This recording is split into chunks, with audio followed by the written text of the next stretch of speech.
Hello everybody and welcome back to the United Stand. I'm Sander Seegers. We're back. We're here. Deadline day is finally here. Remember, your deadline day here on the United Stand is sponsored by Boohoo Man. Remember, you can get your £800 voucher in the link in the video description, so do make sure to check that out. But deadline day is finally here, the day that we've all been waiting for so long. Now, the mood at Manchester United and amongst Manchester United fans isn't necessarily the best today, but optimism is still there that something can happen on the final day in the transfer window. I have got some special guests with me today.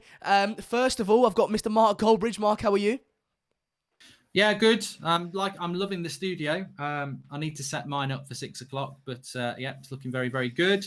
And yeah, excited. We're going to be live all the way through till midday. Got Flex this afternoon, and obviously I'll be dropping in on this, and then they'll be dropping in hours, and then I'm doing the graveyard shift 6 till midnight. So I thought it was only fair that I was there to see the end of 90% Club live, or you know, it's glory. It's like, I feel like, you know, one of those soldiers going over out of the trench into God knows what, maybe certain death, you know, wrapped up in barbed wire and, you know, blasted to bits. Yeah.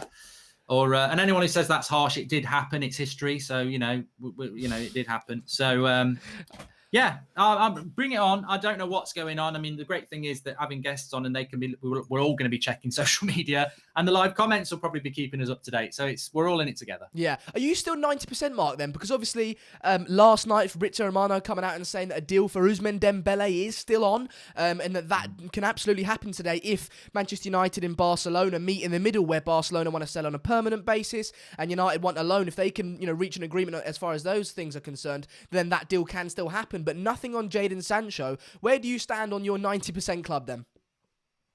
So, yeah, I mean, people have probably watched the morning show. If you haven't, effectively, in a couple of sentences, the reason I'm 90% and not 100% is because there's always been that 10% that United could fuck this up. And effectively, that's where we live. Yeah, because the player wants to come. Solskjaer wants him. Everything, all the tier one journalists, everything, all the phone calls we've had, and I know Adroti's on as well. But people don't have to believe that we've got sources, but I've had Romano on the show twice. Christian Falk's been on the show. We've had James Cooper on the show. We've had Simon Peach on the show. These are all tier one journalists who've been on the United Stand. And, you know, there are people who know stuff. And a lot of these people have said stuff publicly as well. So there can be no doubt. I think with Bruno Fernandes last summer, I went down with the ship. I knew we were in for him, but publicly it never really got out. Yeah. This one's very different because it's been played out publicly. You know, at the start of August, Fabrizio Romano basically thought it was going to happen, and he put the stuff out that it was going to happen. The deal has always been crossing the I's and dotting the T's, and I always say that wrong, but it was actually Draw to You told me that, and he was right, and it is close. And we've had the same info, we've had different info, and it's always been a constant that this deal is there to be done, that Sancho wants it, that Solskjaer wants it. But unfortunately, Dortmund have always been in control of it, and United thought they were in control of it. United, terrifyingly, as I said on Thursday, I spoke to somebody who said, imagine how badly you think United have messed this deal up and times it by 2. And I said, well, I can imagine a lot. And they said, yeah, times it by 2. They genuinely thought Dortmund would back down and take their cheap offer. Yeah. And then they also thought if they've got to pay the full price, Dortmund will just take it at the end. And I said, well, I watch football. I know what Borussia Dortmund are like. They won't back down. And if we piss them off, they won't sell him. And he went, yeah, but United didn't think that. And I see, and that's the problem. That's the 10%. United have basically negotiated themselves out of their dream signing. And that's where we're at. Whether they can rescue it, part of me still thinks they can because it's close and Sancho wants it. If Dortmund just go, no, you're a bunch of prats, we're not gonna back down, then United won't put the bid in because United will only put the bid in if they know it's going to get accepted. And if basically Simon Stone said it, David Ornstein said it, it's unlikely because Dortmund have given them no encouragement over the last week that they would accept the bid of 120 million, which United thought they always had it as a fallback. Yeah. So that's where we're at. It's looking very unlikely, but United do desperately want to do it. They've just messed it up. And I think that's the most frustrating thing for me is the fact that not that we're getting Edison Cavani in, not that we're necessarily getting Telles in, not that we're getting Dembele in, although I do think that deal was a pretty disastrous deal. It's more the fact that, as you say, mate, we've really messed our top targets up. And I think if there was a plan to get Edison Cavani in, I'd back the deal because, you know, on the face of things, I don't actually think it's an awful deal if it was part of our plan. You know, you look at Martial's now suspended, Edison Cavani comes in, but of course you can't plan for that. But regardless, I do think he's an upgrade on Ighalo, and when Ighalo leaves, I think, you know, Edison Cavani off the bench isn't a bad signing, so long as his wages and the contract is suitable, i.e. not very long-term and reasonable wages. But it's the fact that it's not been part of our plan. You know, everyone's talked about it. He's been a free agent for so long now, and so if you wanted him this badly, then you go and get him earlier, right? And so it's the fact that he's not part of our plan and not part of what Solskjaer wants in his team that makes me worry and sort of gives me flashbacks to Louis van Gaal era, to the era post-Fergie that, you know, it has been so disastrous for us. And, you know, again, I always say this about Alex Telles as well. I don't think he was our first target, first on the list either. I think Reguilon was. Now that deal was, you know, fair enough. We walked away from that and we don't want to be taken for mugs in the transfer market. And Real Madrid might have been asking for a deal that wasn't suitable. That's fair enough. But still, Telles wasn't our first target, our top target. So you got a second target in Telles, Cavani, who was never part of the plan, and you go and get an injury-prone Dembele. It doesn't scream positivity as far as United fans are concerned. Mark, you've been very critical on the Dembele deal. I'll ping that straight back over to you then. Any final thoughts? Are you thinking that will happen now? And if it does, how does that make you feel? I mean, the way I'm reading it at the moment, and you know, you've got to have hope. The way I'm reading it at the moment is that Man United are expecting Cavani, Telles, and this Uruguayan lad Pellistri to come in. Pellistri is a good talent. He's not a replacement for Sancho, and he's not ready to go into the team. This is just bullshit spin by United to try and convince idiot United fans to swallow more crap. Jadon Sancho is the top priority for Manchester United. Jadon Sancho was the signing to make United a better side. And if we don't sign Jadon Sancho, then any alternative is a total and utter disgrace and a shambles. And anything they try and sell you today is a shambles. So Pellistri being an exciting young player, he is not Jadon Sancho, and he was never meant to be a Jadon Sancho alternative. So that signing, as good as he might be, is a total and utter desperate risk and a joke.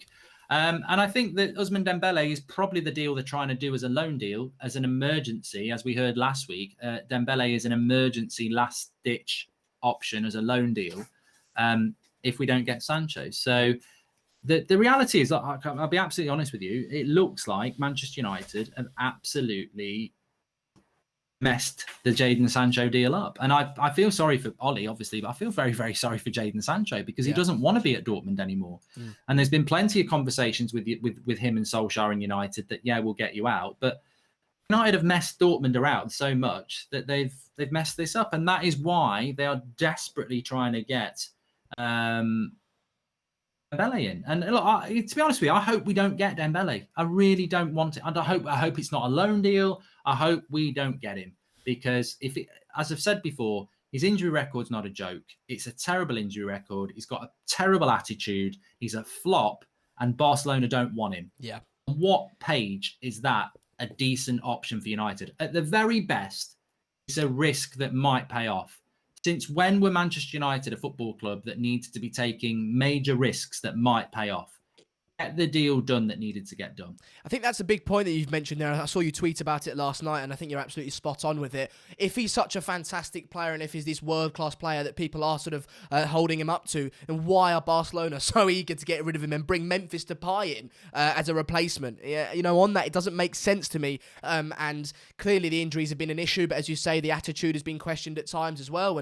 And do we know what the fee would be if we were to come on a permanent basis? Because I think Barcelona are quite adamant that they want him gone on a permanent basis, and I don't think they're up for doing. There's some breaking news on there's at Hagrid FCB, who's pretty good for Barcelona news, and RMC Sport as well. According to several sources close to Barcelona, Ousmane Dembele will stay in Barcelona. So look, whether you want, that's gonna I'm happy about that, but that's gonna only add. There are some United fans, and I respect this, who desperately want Sancho, accepted we're not getting Sancho, and are like, let's get Dembele. Those fans who are in that camp are going to be furious. Me, I never wanted Dembele. I think it's too much of a risk. So I'm just pissed off that we're not getting Sancho. But there are fans out there that had accepted Sancho wasn't coming and wanted Dembele, and now they're not getting that. So to me, it's a lesson for all United fans, is that you shouldn't ever accept mediocrity. You know, the reality is Sancho was the player we wanted. They've messed it up as things stand now. You know, jumping onto the next inferior product and saying, well, that's not so bad. This is why the Glazers win. I'm glad those people who want Dembele are now disappointed, because to me, I never wanted him anyway. But it just shows we all end up disappointed under this ownership because they are shit. So Dembele is looking like it's off.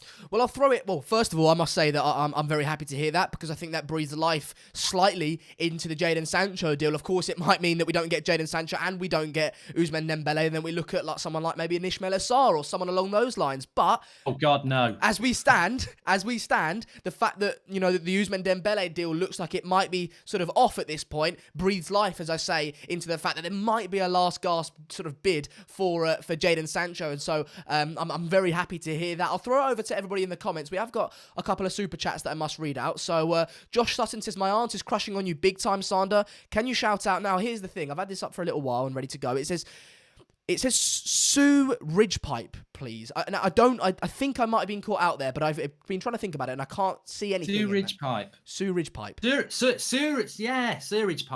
Sewerage. Sewer. Right, okay, but that's not so bad. That's not as bad as the old... Yeah, I was thinking of something a bit rude. Well, exactly. That's what I'm saying. But anyway, hello, Sue. How are you doing?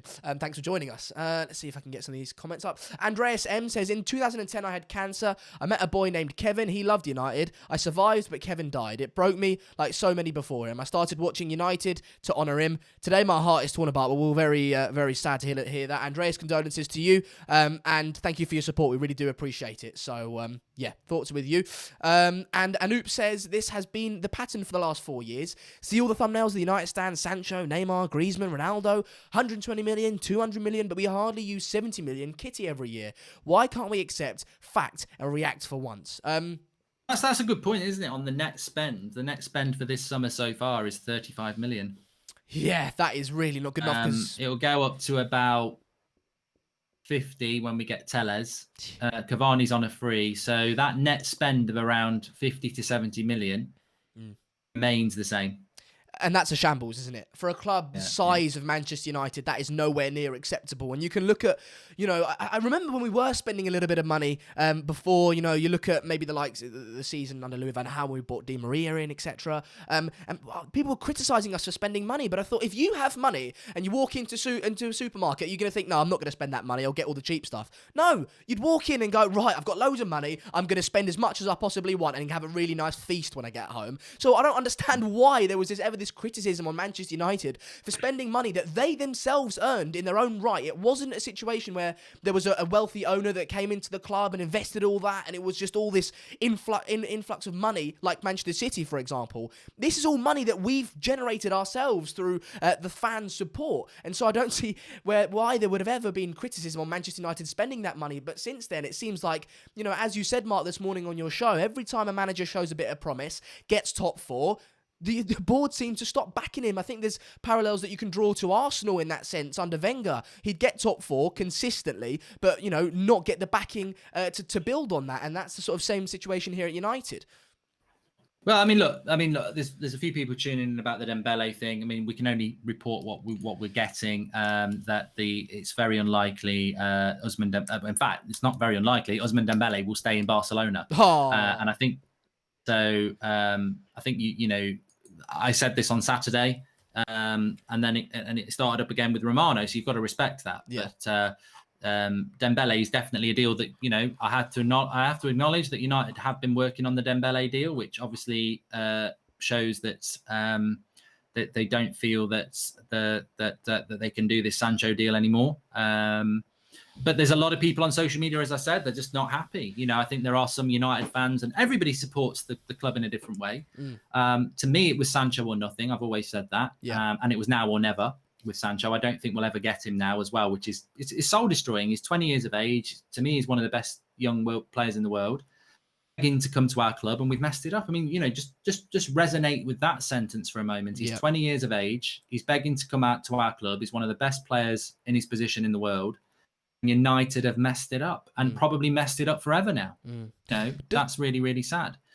Then some United fans are like, well, yeah, let's get Dembele then. And they've messed that up as well. So, look, to me, the Dembele thing is not it just highlights how inept we are as a football club. We're inept. Like Cavani is an inept signing. Yeah.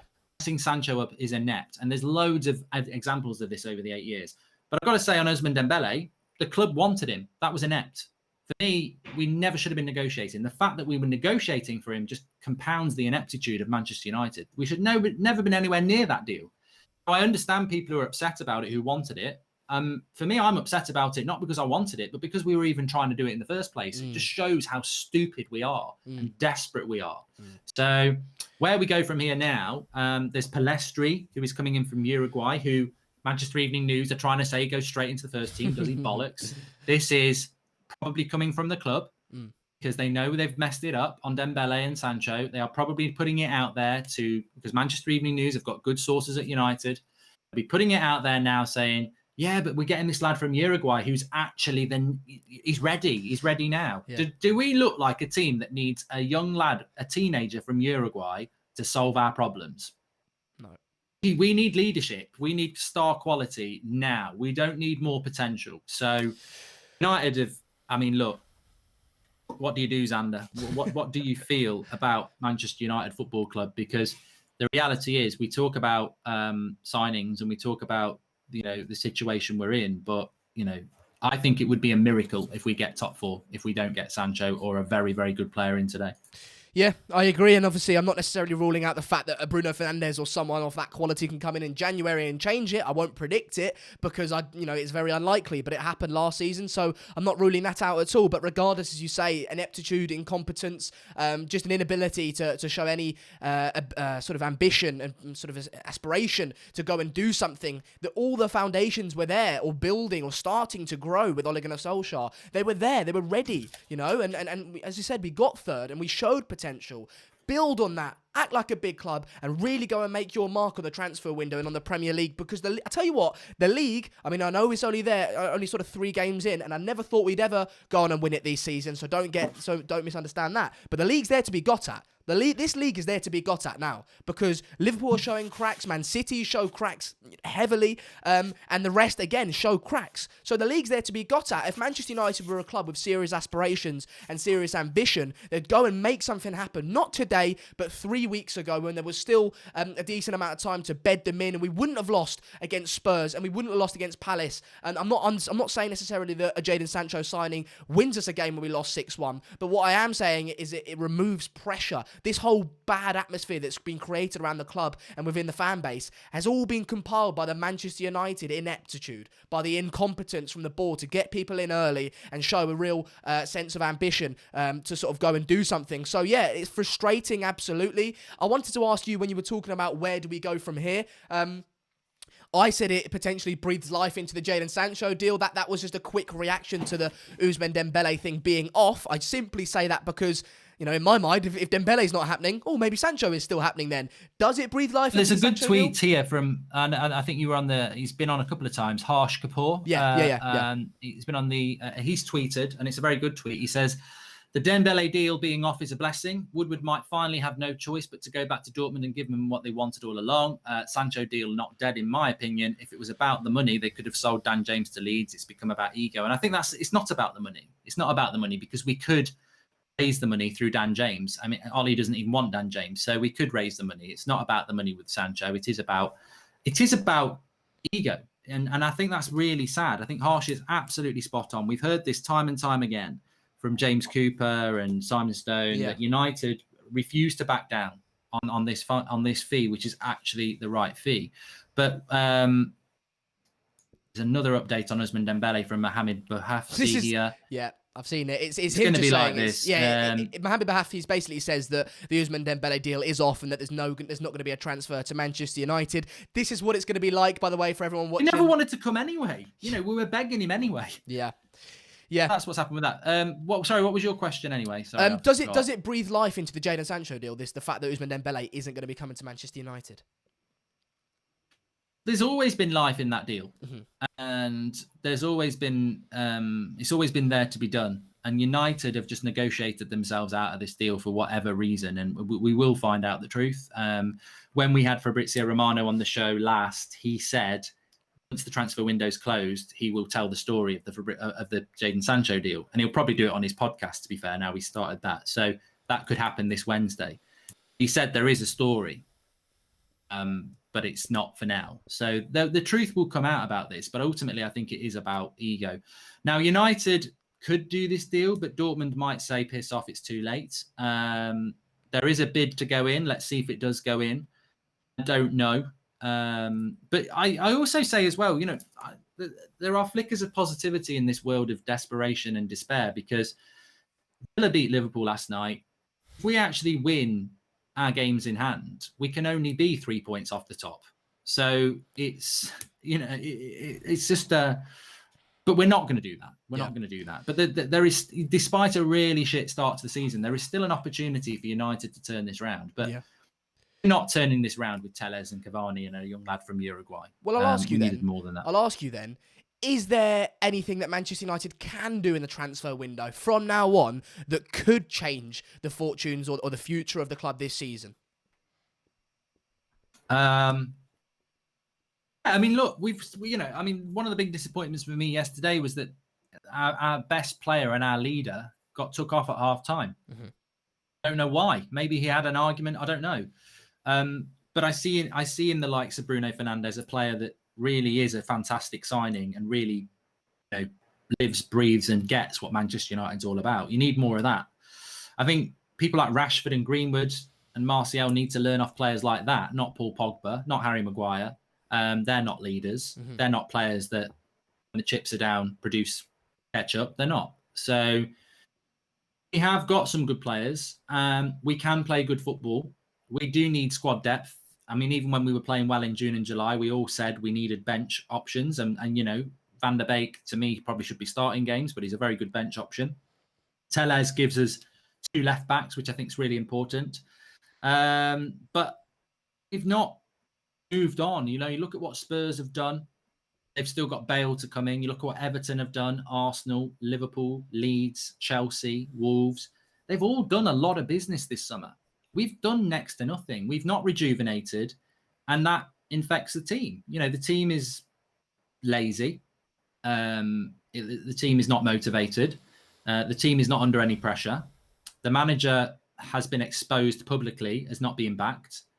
There will be whispers around Carrington about, the club players aren't stupid. They'll know that the owners haven't backed the team. So there's a lethargy about Manchester United that, people don't understand. Transfers aren't just about getting a player in to come into a role. Transfers send a big statement out. It rejuvenates the squad. It creates competition. It creates a buzz. It creates a desire. It gives off the impression that you're trying to move to the next level. United are just sluggish, and we've wasted the window. Yeah, I absolutely agree. And I said that, as you say, the players aren't stupid. They know the situation at Manchester United, whether it be privately or even publicly, like Luke Shaw said. And even, I think Van der Beek came out at one point and said, we're looking to get more signings in. He's been at the club, a couple of weeks. And he's aware of the situation. So, the players will be absolutely aware of it. And as I said in my streams, I can't remember which one it was, but United have created extra pressure on the situation that wasn't needed by leaving deals this late or not doing them at all. And again, it just shows incompetence.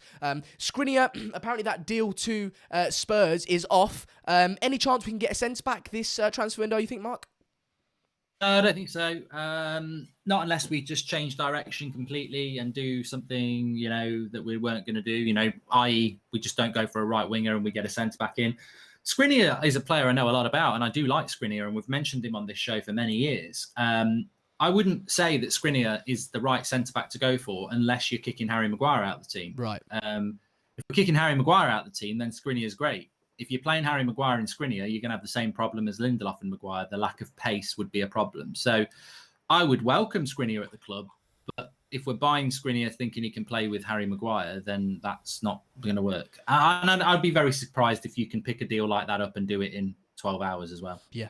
Connor Buckley with a contribution. Thank you for your super chat, pal. He says, Ed was banking on convincing Dembele and it's backfired, like everything else he does. United are currently in a situations which could have been avoided. I absolutely agree with that. And I think that's the biggest thing, isn't it? It's not that Manchester United, and I think this is the thing with the Jadon Sancho deal as well, it's not that Manchester United don't have the funds to go and get that deal. I said it again on previous streams. You know, Manchester United have the money to go and do this deal. There's no doubt about that. Because if they didn't, and I know you said it this morning, Mark, if they didn't, they'd hear 120 million euros, 109 quid from Dortmund in August, right, and go, no, we'll walk away from that then. We've only got 50 million, you know? But they don't. They have close to 100 million quid to spend on someone like Jadon Sancho. But as you say, they've simply negotiated themselves out of a deal. And that's what's so frustrating for Manchester United fans. It's the fact that the board, once again, have let a manager down in regards to his plans at Manchester United. How can you expect a manager to go and do amazing things at a club if he's not getting the players that he wants? We saw it under Mourinho as well. He kept saying, I've got a list. Ed's had my list for months now, and he knows who I want. And that's exactly what Ole Gunnar Solskjaer's got, and that's why it's so frustrating for fans, because we all know that Ole Gunnar Solskjaer will get the blame at some point and will probably feel the force of the sack at some point because of the board's ineptitude. And so it is extremely frustrating. People talking about Badashile, I agree with Mark. People saying in the comments, Upamecano, I agree. Listen, if you're going to go and get a centre-back, it's going to be a very, very drastic change to Manchester United's plans. And then if anything, despite, I think, needing a centre-back, I don't want to see us go for one because that's not in our plans. I want us just simply stick to our plans. I can't moan about Edison Cavani and that transfer and because that's not part of our plans, and then tell us to completely do a U-turn on our plans last minute to go and get a centre-back. That doesn't feel right. Then there must be some consistency in our transfer sort of plans. So, I don't think we're going to go and get another centre-back as far as that's concerned. People in the comments, let's read some of your chats out. He said, we should get Eric Garcia from Manchester City. I think he's going to Barcelona, mate, if anywhere. Upamecano. Mark, does that what's the word? Release clause activate in January or next summer? It's next summer with that one. Right. So I think with the board is a disgrace as a Stano, and I think that's the thing. Please subscribe if you're new, by the way. Bottom right-hand corner. Yep. We are going to be live all the way through till 11 o'clock. We've got Xander through till 2, then Flex, then I'm going to do 6 till the end. We will react to other stuff as well. So we're just going to be talking about stuff throughout the day. Don't be surprised if we move for Joe Roden, says Ashley Davies. Welsh papers talking about him leaving today.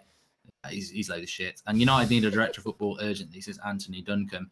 I think that we're just going back to what you were saying there about the Dembele deal. And, the reality is to give a little bit of hope. And, I think hope is the thing that kills us as United fans. Yeah.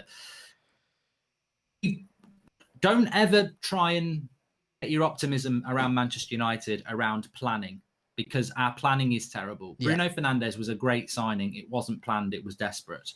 Pogba and McTominay got injured. We didn't get Haaland. United were desperate to do something, and Bruno was the option. Yeah. Bruno should have been bought the previous summer, and we refused to do it. So Bruno wasn't some great planned signing. It was stumbled upon. It was desperate. United might today desperately just say, let's get Sancho. Yeah. They might be forced into doing it, not because it was always part of the plan, but because they're desperate now to do something. I mean, Simon Stone has apparently said the Dembele deal isn't necessarily dead because we've got this, the loan deal could still happen, but I mean, who knows what's going to happen with Manchester United. Will Dortmund even be open to doing a deal at this point if Manchester United do say, oh, well, go on then, we'll stick 120 million euros on the line? I don't know if they will. I don't know. No. And I think that's the very good point. It's, it doesn't necessarily mean it can happen anyway because of what's happened with Dortmund anyway. But it doesn't look like Dembele is going to happen. But look, the story of the day could be we're not getting Dembele and then we get Dembele to try and build people's, Man United might be playing this on purpose. We say we're not getting Dembele and then we do get Dembele and people go, I thought we weren't going to get him. I'm happy we're going to get him now. Yeah. United aren't stupid. They employ somebody to do PR. Yeah, I mean, hopefully they see this stream, because when you announced that we weren't getting Dembele, I was jumping for joy. I was very excited. So yeah, I mean, Welly says, I'm Sancho or nothing, but we've been linked to so many right wingers apart from Coman, who's the best alternative to Sancho, and has been benched at Bayern due to Sane. Yeah, maybe in his eyes, Manchester United not necessarily going in for the right players. Russell Lobo says, Manchester United should have beaten Tottenham irrespective of the signing. Yeah, let me say, no one played remotely to their potential. Ole needs to be doing more ruthless. City kept changing centre-backs. Manchester United need Harry off. And I think that's the important thing to note as well, Mark, isn't it? The fact that United, I think, would have got beaten yesterday, even if we did have Sancho. You know, we were so poor. Even before the red card, they had, 3 opportunities, clear-cut, to go and score a goal. Apparently, Romano's tweeted, if you could check that out, I don't know. But yeah, I think that's the important thing to note, isn't it? The fact that I think the problems lie deeper than, Alex Telles, Edison Cavani, and Jadon Sancho. And so at that point, you really have to look at the manager. I'm very much Ole in. But if he's signed Harry Maguire, he's signed Aaron Wan-Bissaka, he's clearly backed David De Gea, maybe not so much Luke Shaw, because Alex Telles is trying to bring him in. But a lot of these players are, Ole Gunnar Solskjaer players. And so you have to lay some of the blame at Ole Gunnar Solskjaer.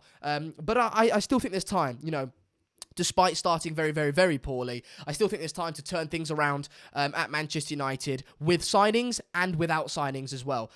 If we end, Mark, today with Edison Cavani, Alex Telles and Donny van der Beek, and that being our only transfer activity in the window, what would you, first of all, mark that out of 10, but how would that leave you feeling about the transfer window?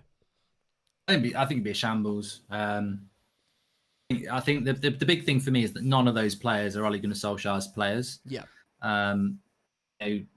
Wanted Grealish. United said no, it's too expensive, so they got Van der Beek. So that's your first or second choice. It's your second or third choice. He didn't get his first choice. Yeah. Sancho was the priority signing of the summer, not just the number one choice for right winger. He was the statement signing. Yeah. Not got him. A centre back was a priority signing, and we've not got that. So Telles, Cavani, and Van der Beek. Well, Van der Beek's a good signing, but he wasn't first choice. Yeah. Telles is a good signing, but he wasn't first choice. And Cavani wasn't even a player we were looking at 3 days ago. So, and he's expensive, and he's past it, and he's injury prone, and he's a mercenary. So, to me, marking that out of 10, I'd probably say, depends how disappointed you are. I'd probably say 2 right. For me. We'll throw that over to the comments as well, by the way. Guys, get in your scores out of 10. If it does end up with Edison Cavani, Alex Telles and Donny van der Beek, and just those 3 players by the end of today, how would you mark that transfer window out of 10? Of course, we love to interact with you guys in the comments. That's what makes these shows so brilliant, isn't it? So get in your marks out of 10, and any other opinions that you've got on the transfer window so far and going forward. Lithium says, wasn't Maguire Mourinho's target? He was a Mourinho target, but listen, whether Ole Gunnar Solskjaer was the man to say, no, let's go in and get Harry Maguire, I certainly think Ole Gunnar Solskjaer gets final say on that deal regardless. If he doesn't want him, I don't think Harry Maguire comes to the club. So, again, I praise Solskjaer for his recruitment, but I've also then got to criticise it when things do go wrong. Because I think the trouble with recruitment, sorry to jump in, the trouble with recruitment is, and I've said this so many times, and I've learnt my lesson, is that we judge signings too quickly. Yeah. Like, if you look at Ollie's signings after 3 months, everyone was like, oh, Dan James, Wan-Bissaka, Harry Maguire, brilliant. Remember, people used to say this, Ollie should be director of football, not manager, because he's great at signings. Yeah. I said, what experience has he got to be a director of football? Oh, yeah, but look at his signings. And I said, yeah, but when we bought Bailly, Zlatan, Mkhitaryan and Pogba, everyone said Mourinho was a genius at signings in the first year. Yeah. It's the second year that counts, because that's when the buzz of the signing disappears, the optimism, the fact that you'll let them have mistakes. Yeah. They settle into the club. And here we are in the second year. Dan James is a flop in many eyes. Wan-Bissaka's playing terribly. And Harry Maguire's playing terribly. So suddenly those signings that everyone's like, oh, Ollie's great, he should be director of football. Well, those signings were very obvious to me. There was nothing about those signings that made me think, wow, he's really thinking outside the box there, spending £80 million on Harry Maguire and £50 million on Aaron Wan-Bissaka. Yeah. They were very expensive. Yeah, I agree with that. I've seen Ole Gunnar Solskjaer and things coming out of Manchester United saying we've got the largest scouting system in the world, and we've got the most intricate, detailed, statistic-based scouting system to go and get the players that suit the Manchester United way. But, you know, it can't have been that great of a scouting system if you're going to get the most obvious players in each position. You know, Bruno Fernandes, okay, that wasn't even out of the box. That's fairly obvious to all of us. You know, Aaron Wan-Bissaka, 50 million quid. Harry Maguire, that's the most obvious centre-back you can go and get at that time. Bang, 80 million quid. The only one that you can say that was slightly out of the box was Dan James. I think none of us expected really him to come to Manchester United, but how well has that worked out? You know, you can only be a great scouting unit if your signings work out.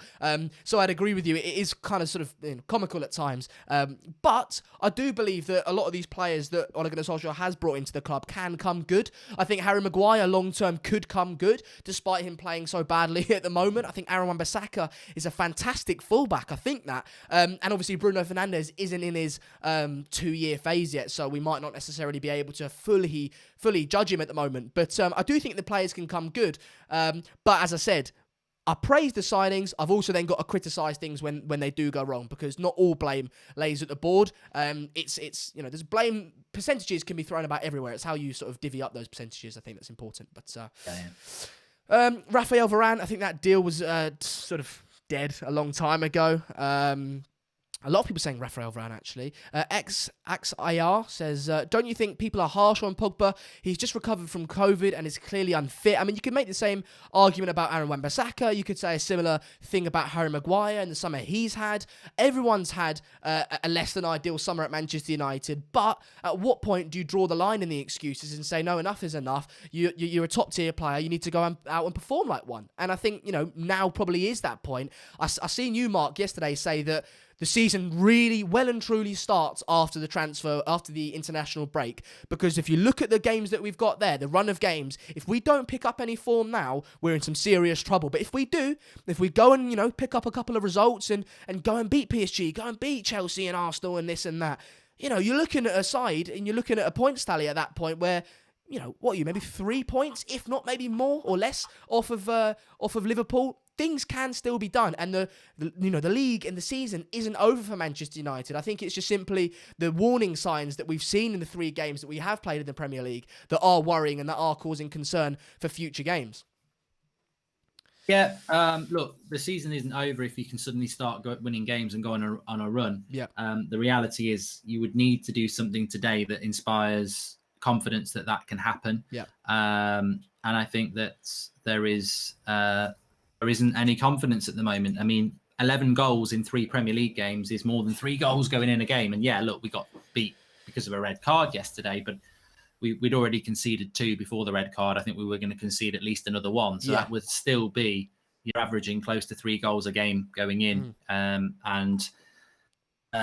You know, the first game was down to Lindelof and McTominay, and we didn't play Matic. But, you know, yesterday was down to Harry Maguire and Eric Bailly. And against Brighton, again, you know, Wan-Bissaka, you know, the defense is performing very, very badly. I'm stunned about the drop off of Wan-Bissaka. He's way better than the way he's playing at the moment. I don't know what's gone wrong there, but he's trash at the moment, and he's not a trash right back. He's a very good one, but he's been like this for a few months now. So yeah, I mean, United have got many problems at the moment, and they desperately need that inspirational statement signing, and we all know who that is. And you know, I get when people say, well, that Sancho doesn't make us stop scoring goals, but it just gives the team a boost, and belief and confidence is really important, and it sends a message to the team that, look, we expect better, we want better, we want to challenge the best teams in the world. We're going to be playing some of the best teams in the world in less than a month, in about 2 or 3 weeks. So we're playing PSG and Leipzig. So Leipzig were a semi-finalist without Werner, and PSG were in the final. So you've got big games that Dan James and Ighalo and Scott McTominay, Lingard, and Harry Maguire and Wan-Bissaka are just nowhere near good enough for at the moment. So, I mean, look, you run a business, you set the tone, and Manchester United are run by the Glazers and Ed Woodward, and they've got an opportunity in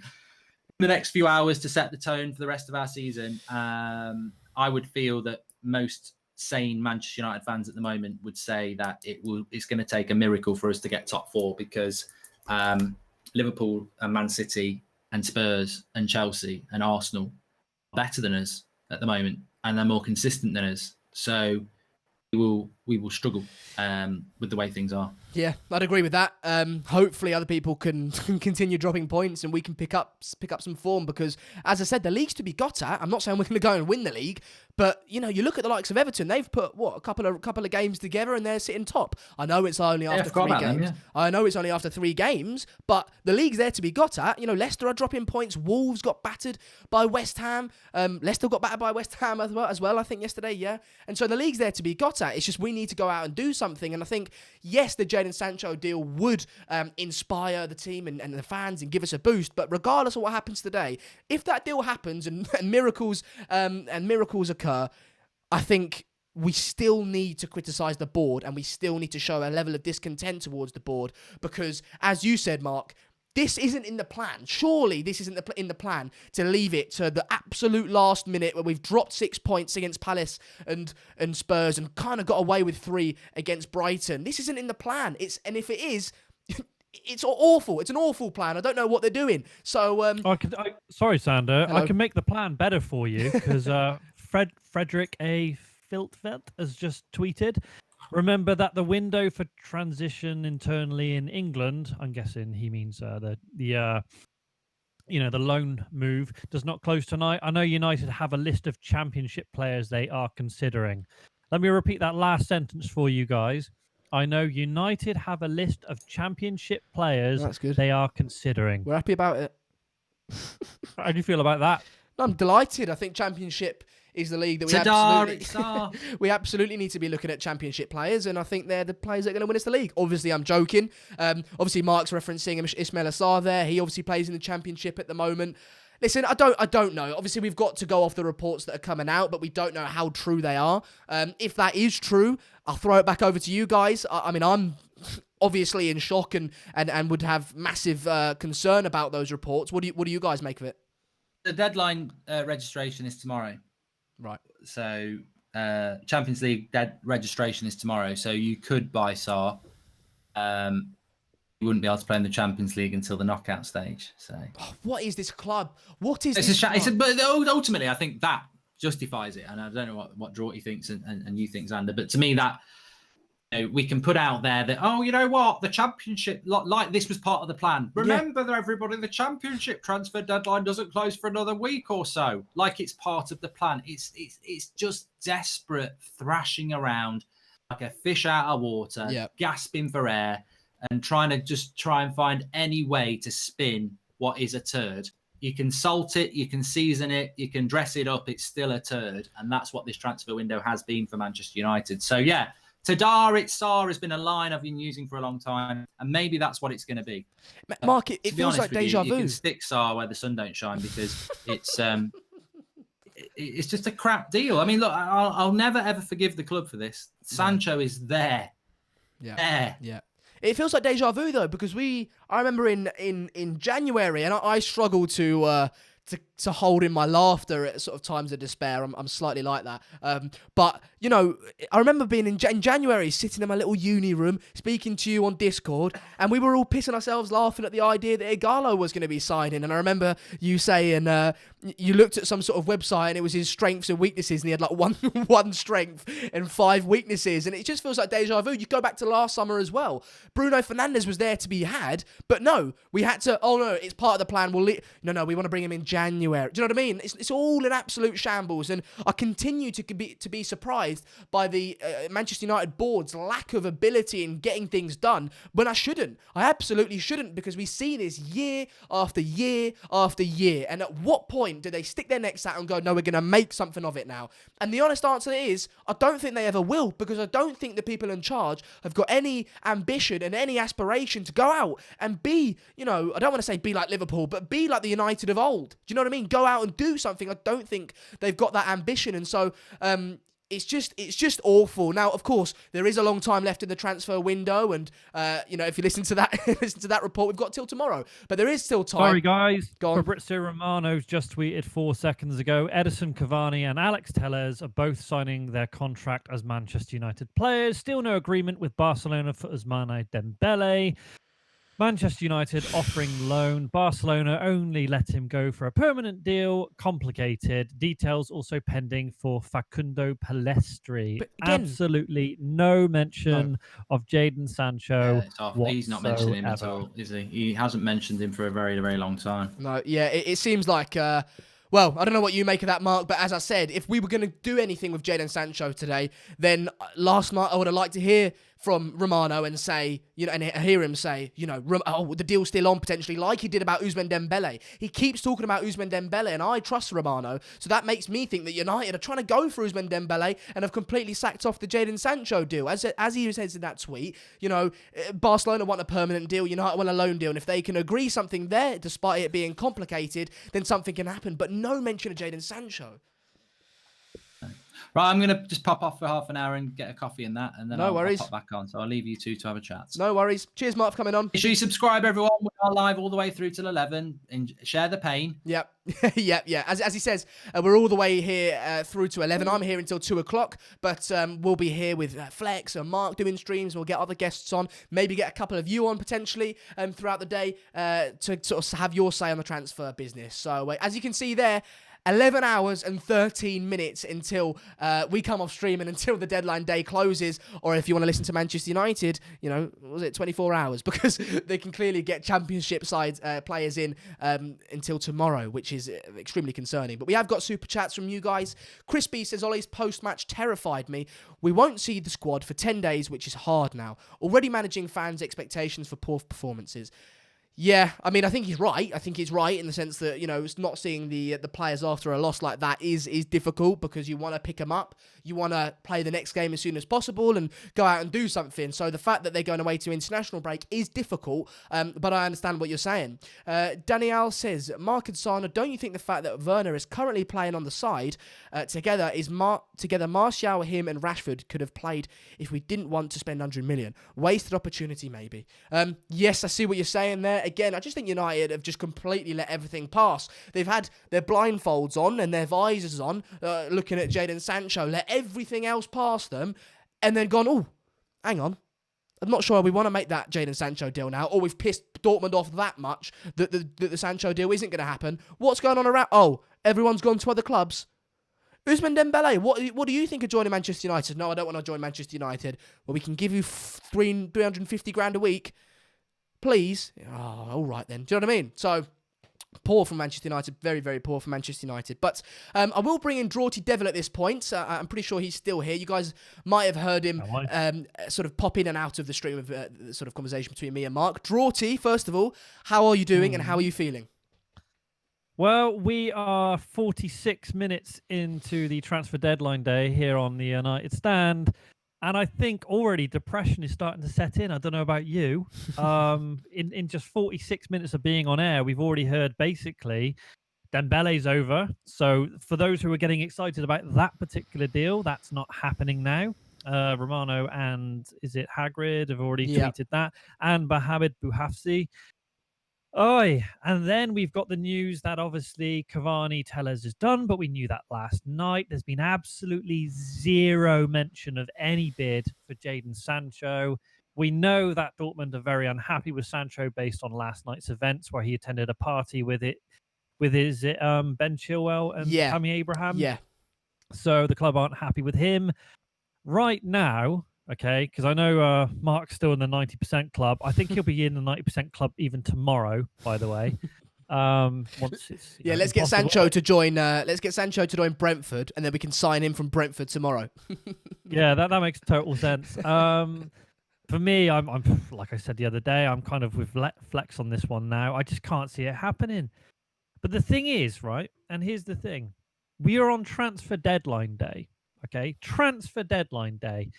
We shouldn't have had to wait since the 27th of July to get to this point and only have Cavani on loan and Donny van der Beek and Tellez.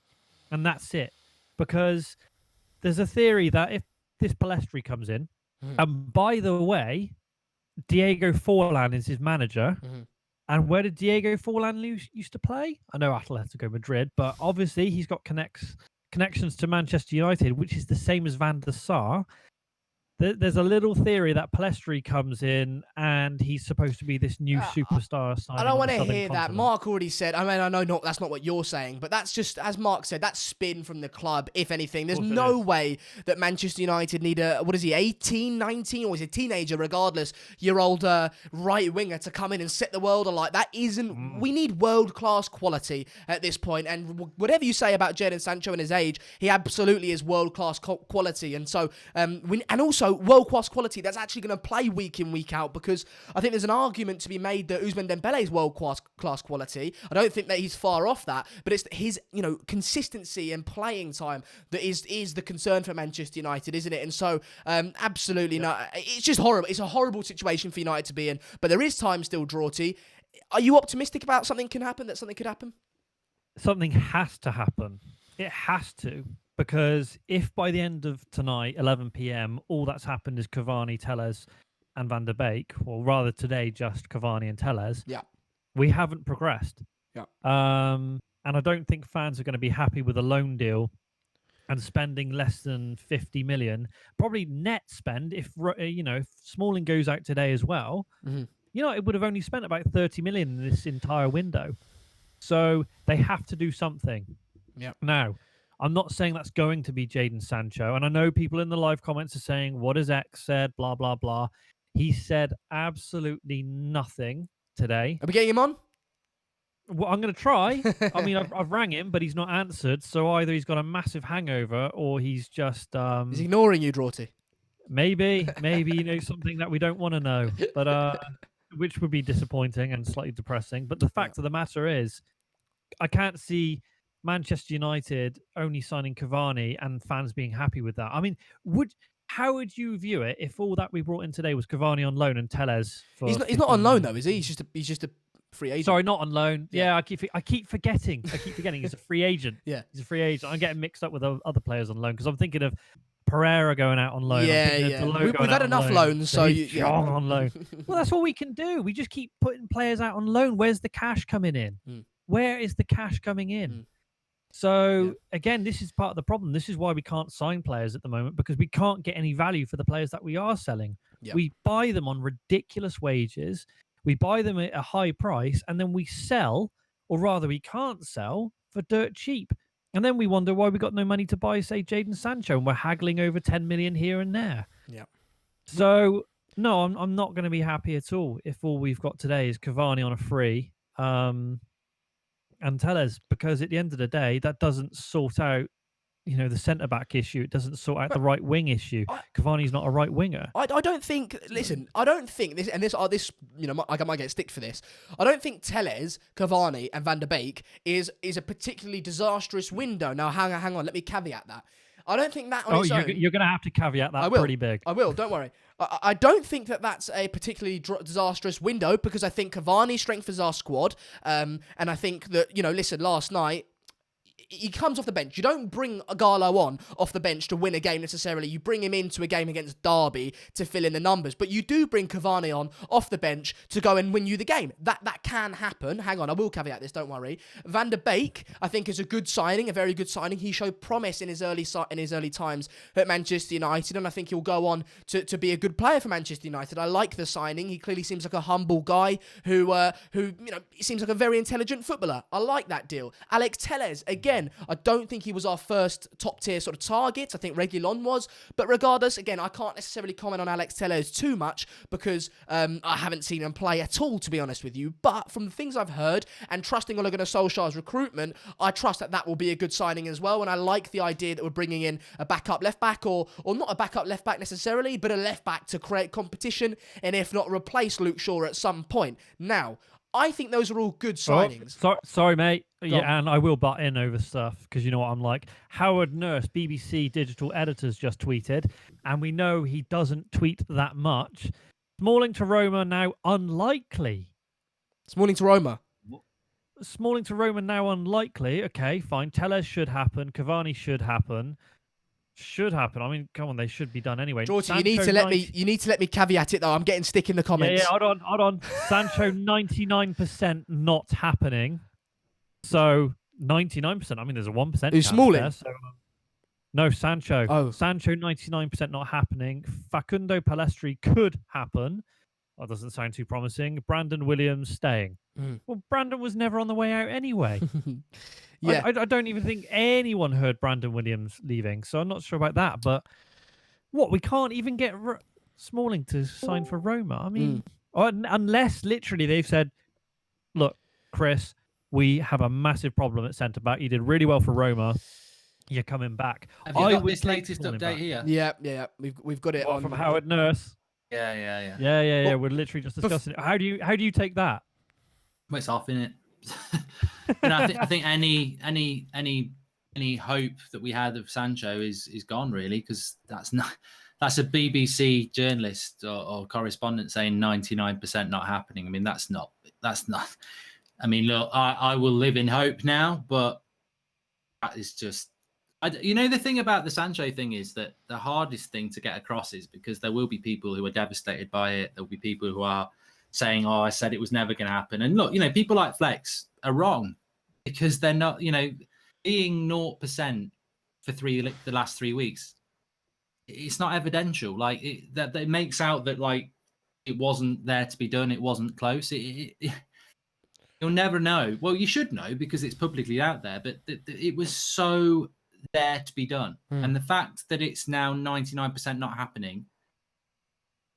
I would love to understand how it failed, and I think we all know how it failed. I mean, you've got the player there who's desperate to come. He is United's priority, and ultimately, it's negotiating. United, for whatever reason, messed this deal up, and maybe they never had any intention of wanting to pay the money, and maybe it was all a big, we'll just play it out to the last day of the window, and then the window's closed, and people can moan, but we've had them moan before because. It's a disgrace, really, an absolute disgrace. Well, I agree entirely, and I think, as he says, it's 99% off.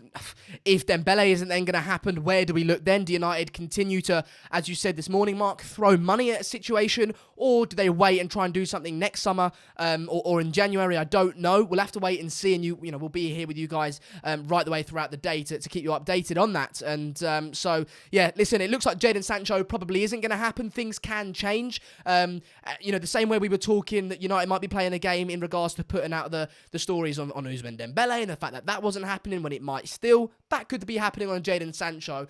We don't know. But it is looking unlikely and it is looking concerning if you're a Manchester United fan. What I wanted to say on the Donny van de Beek, Edison Cavani and Alex Telles thing was that those are good signings, but I think they're bad signings because they weren't in the plan. They weren't in the plan, and that's why I don't like this transfer window. If you look at it in isolation, if you add Jadon Sancho on top of that, and if you don't add him on top of it, I think it's an okay transfer window, but it's not an okay transfer window because it wasn't part of the plan.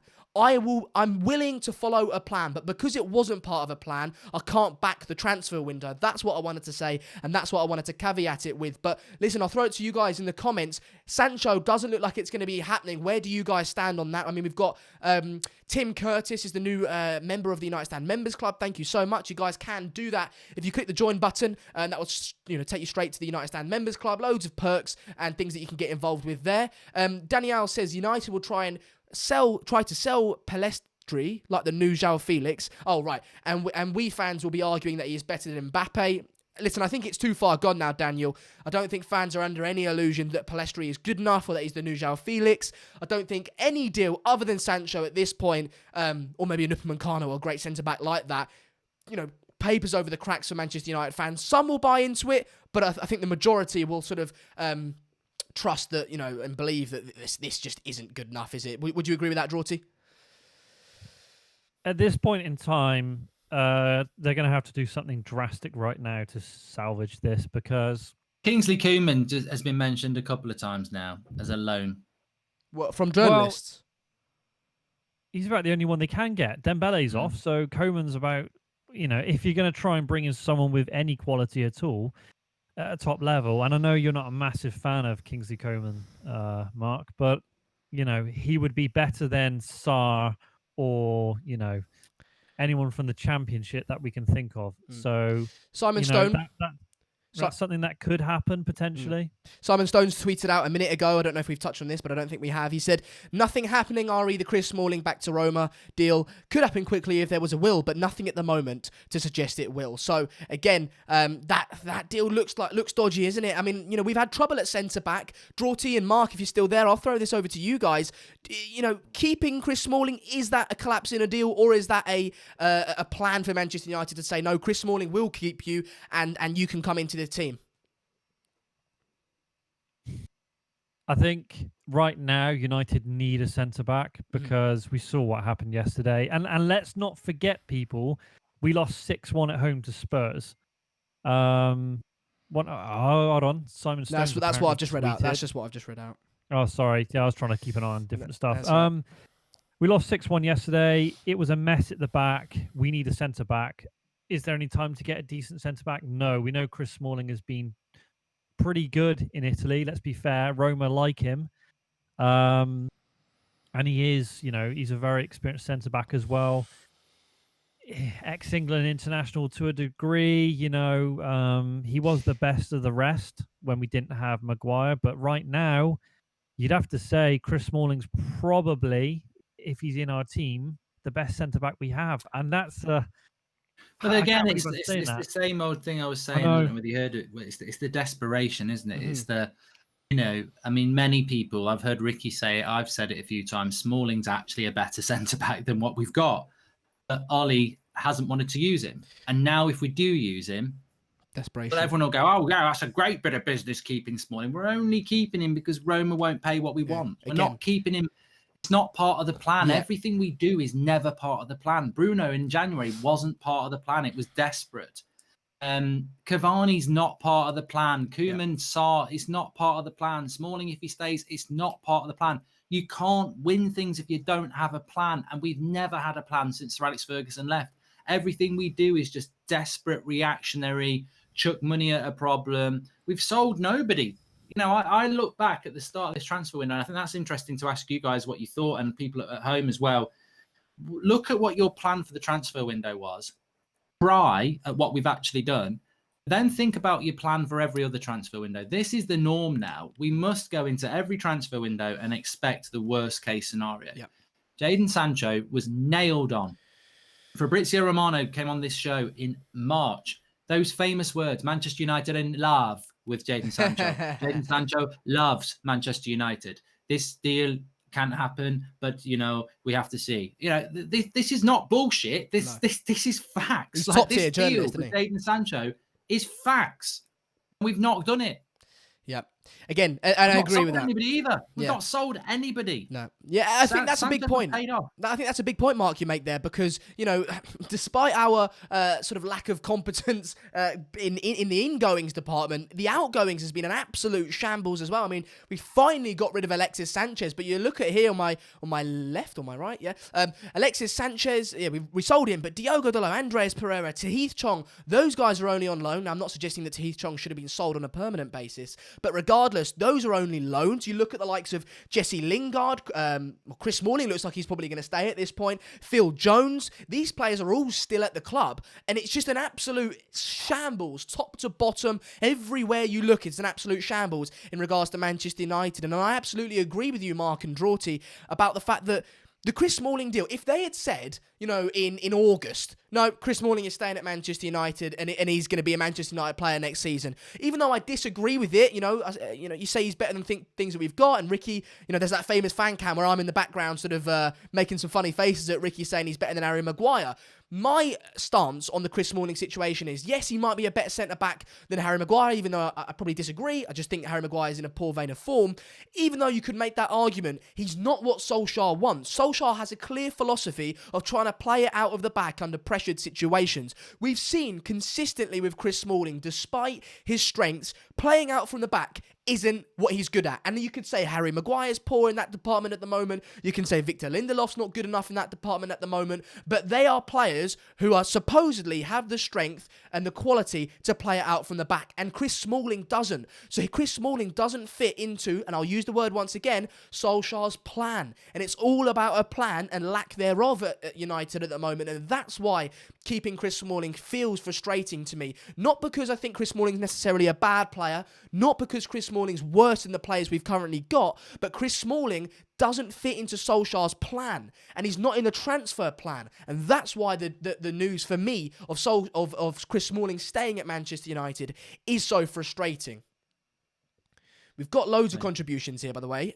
Lars says, guys, if Sancho isn't coming, Ole will be sacked by Christmas. Well, what do you think about that, Mark? Do you think Ole Gunnar Solskjaer could potentially be sacked this season, especially if someone like Jadon Sancho doesn't come in?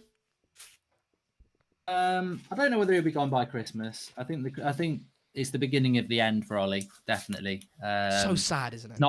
He's not been back. So this is Mourinho again. Yeah. This is Van Gaal again. I love Ollie. I want him to do really well. The job's impossible. It's impossible. You can't succeed at that club that's already broken, and Woodward and the Glazers are damaging it more. Yeah. You can't succeed. Like Jurgen Klopp would not succeed.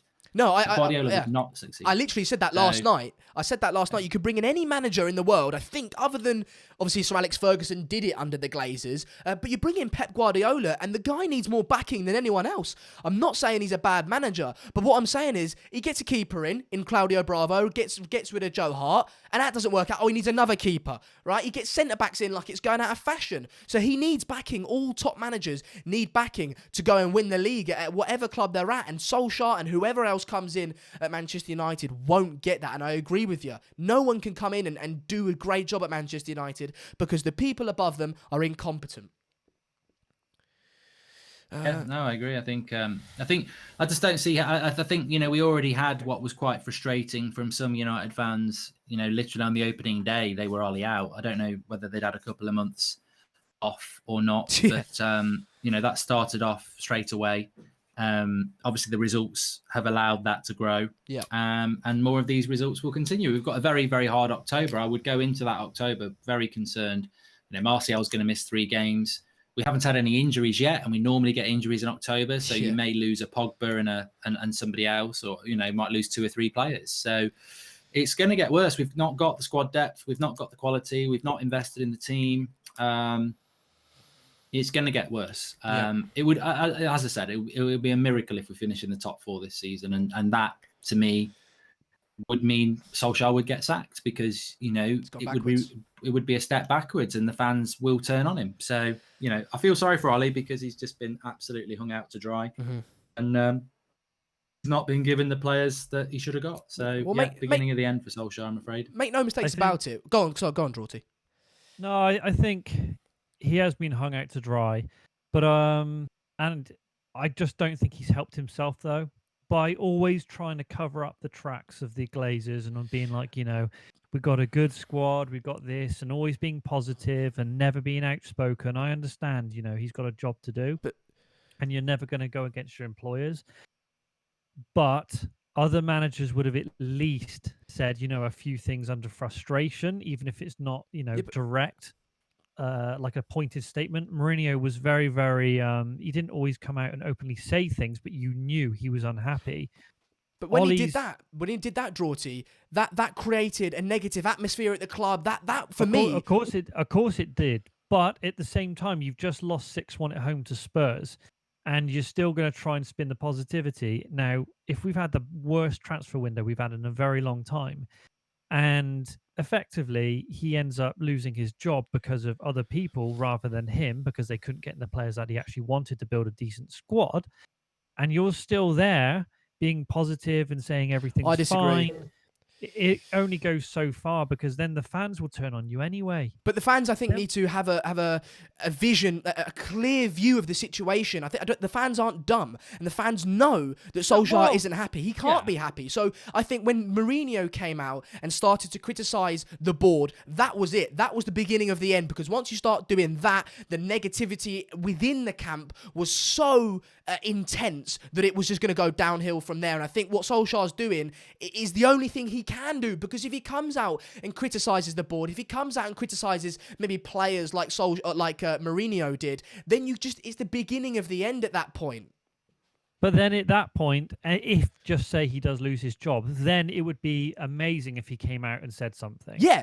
If at the end, he would need to say something. You know, if he just said, "Oh, it didn't work out," blah blah blah, because he's a club legend. And I've said many times before, other people probably wouldn't have been given as long as him if it wasn't for his past.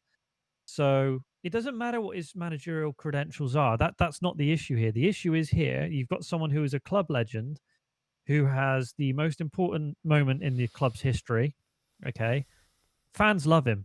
Okay. There's some people who just, will criticize him no matter what he does. Even if United were to win big, they'd still criticize him. But I think for Ollie, right now, I worry for his legacy, because he's been thrown under the bus by the Glazers and Woodward. And let's not forget, Ed Woodward here, sometimes I wonder if he actually does care at all. Because you look at Liverpool's CEO, you hardly see him. And yet Ed Woodward is always on Sky. He's always on the TV. He's always at the forefront of everything. If there's a statement to make, it's Ed Woodward making a statement. The club shouldn't be run like that. He should be taken off the duties of signing players, any negotiations. He's just incompetent at doing transfer deals.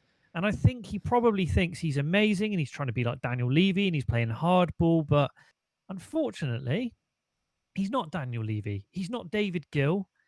He's not that kind of CEO. And at the end of the day, we will keep sacking managers time and time again. Every time they spend a bit of money, they get into the Champions League, then they can't be bothered to spend the next time because they got the CL money. And we just go on this horrific cycle. We're turning into Liverpool of the 1990s right now. We really are. I mean, I don't know if you remember. Well, you weren't even born in the 1990s, no, wasn't born. You were born in 2000. Yeah. So I remember when Liverpool were under Roy Evans and they were floating around 7th, 8th. They might pop up to 4th. And they'd won the league in 1990, and they just went on a decline. And we're kind of seeing that right now. And yeah, like someone just said in the live comments, we can't sell and we can't buy. Yeah. How are you supposed to progress if you can't sell a player? All we can do is loan deals, and we can't buy anyone because no one wants to come. So it's but well, they do want to come because Jadon Sancho wants to come. Yeah, but yeah, they want to come, but we can't buy them. Even if a player wants to come now, we're not even good enough to buy them. That's the point.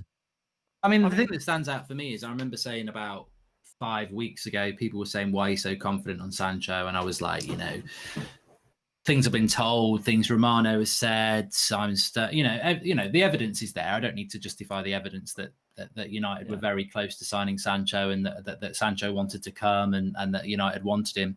But one thing that does resonate with me is that I was like, there's no theory behind this. I haven't been told this. It's just an assumption of the evidence is that I don't think Manchester United can walk away from this deal because if they don't do this, exactly. This and it goes to what you were saying there. They don't care. They don't care because there was even an assumption on my part that they would care about what the rest of the football world, what most importantly, what United fans think about them. Because to let everybody know that this is the player that you want, this is the player the manager wants, that this player wants to come to you, and then to get absolutely bullied by Dortmund and tattoo L to your head and your arse, like it's just unbelievable. They clearly don't care because the overriding thing here is why has the deal not been done? Because they don't want to spend the money on it. And why don't they want to spend the money on it? Because that money can go in their pocket. That's it. Glazers out, angry fans, mocked by the rest of football, ridiculed, embarrassed, bantered, looking like complete and utter amateurs. They'll swallow all that because all their money is their god. Yeah. Like anybody else with morals is like, I don't want to look like a dickhead in front of my peers. I don't want to be an embarrassment. You know, I've got pride. They ain't got pride. Pride they've got is logging onto their internet banking and going, look at how much money I've got. And that's why this deal's not happened. No other reason, because no other football club would put themselves through, or their fans through, the last 8 weeks where this deal has been nailed on, and then allow it not to happen. They could have ended it and just said, you know, a couple of weeks ago, we tried and we couldn't get him, and everyone would have accepted it. We're on deadline day. We know in the papers that it's been happening behind closed doors. We know everything's been happening and they're still talking about it. We know both clubs have been in contact with each other. So it's not like it's been... They can't turn around and be like, oh, you know, well, it just didn't happen. You've been talking about this for the last 10 weeks, lads. And that's how we know the money's there. That's how we know the money's there. I've said it all along. If United didn't have the money, if they didn't have anywhere near the 109 million quid that it takes to get Sancho out of Dortmund, we would have seen the end of this deal back in August, because Dortmund very early on went 120 million euros, 109 quid. Yeah, but now we're spinning we don't have any money because of COVID. But that's not true, because we know that's not true, because we wouldn't have persisted with the deal this long.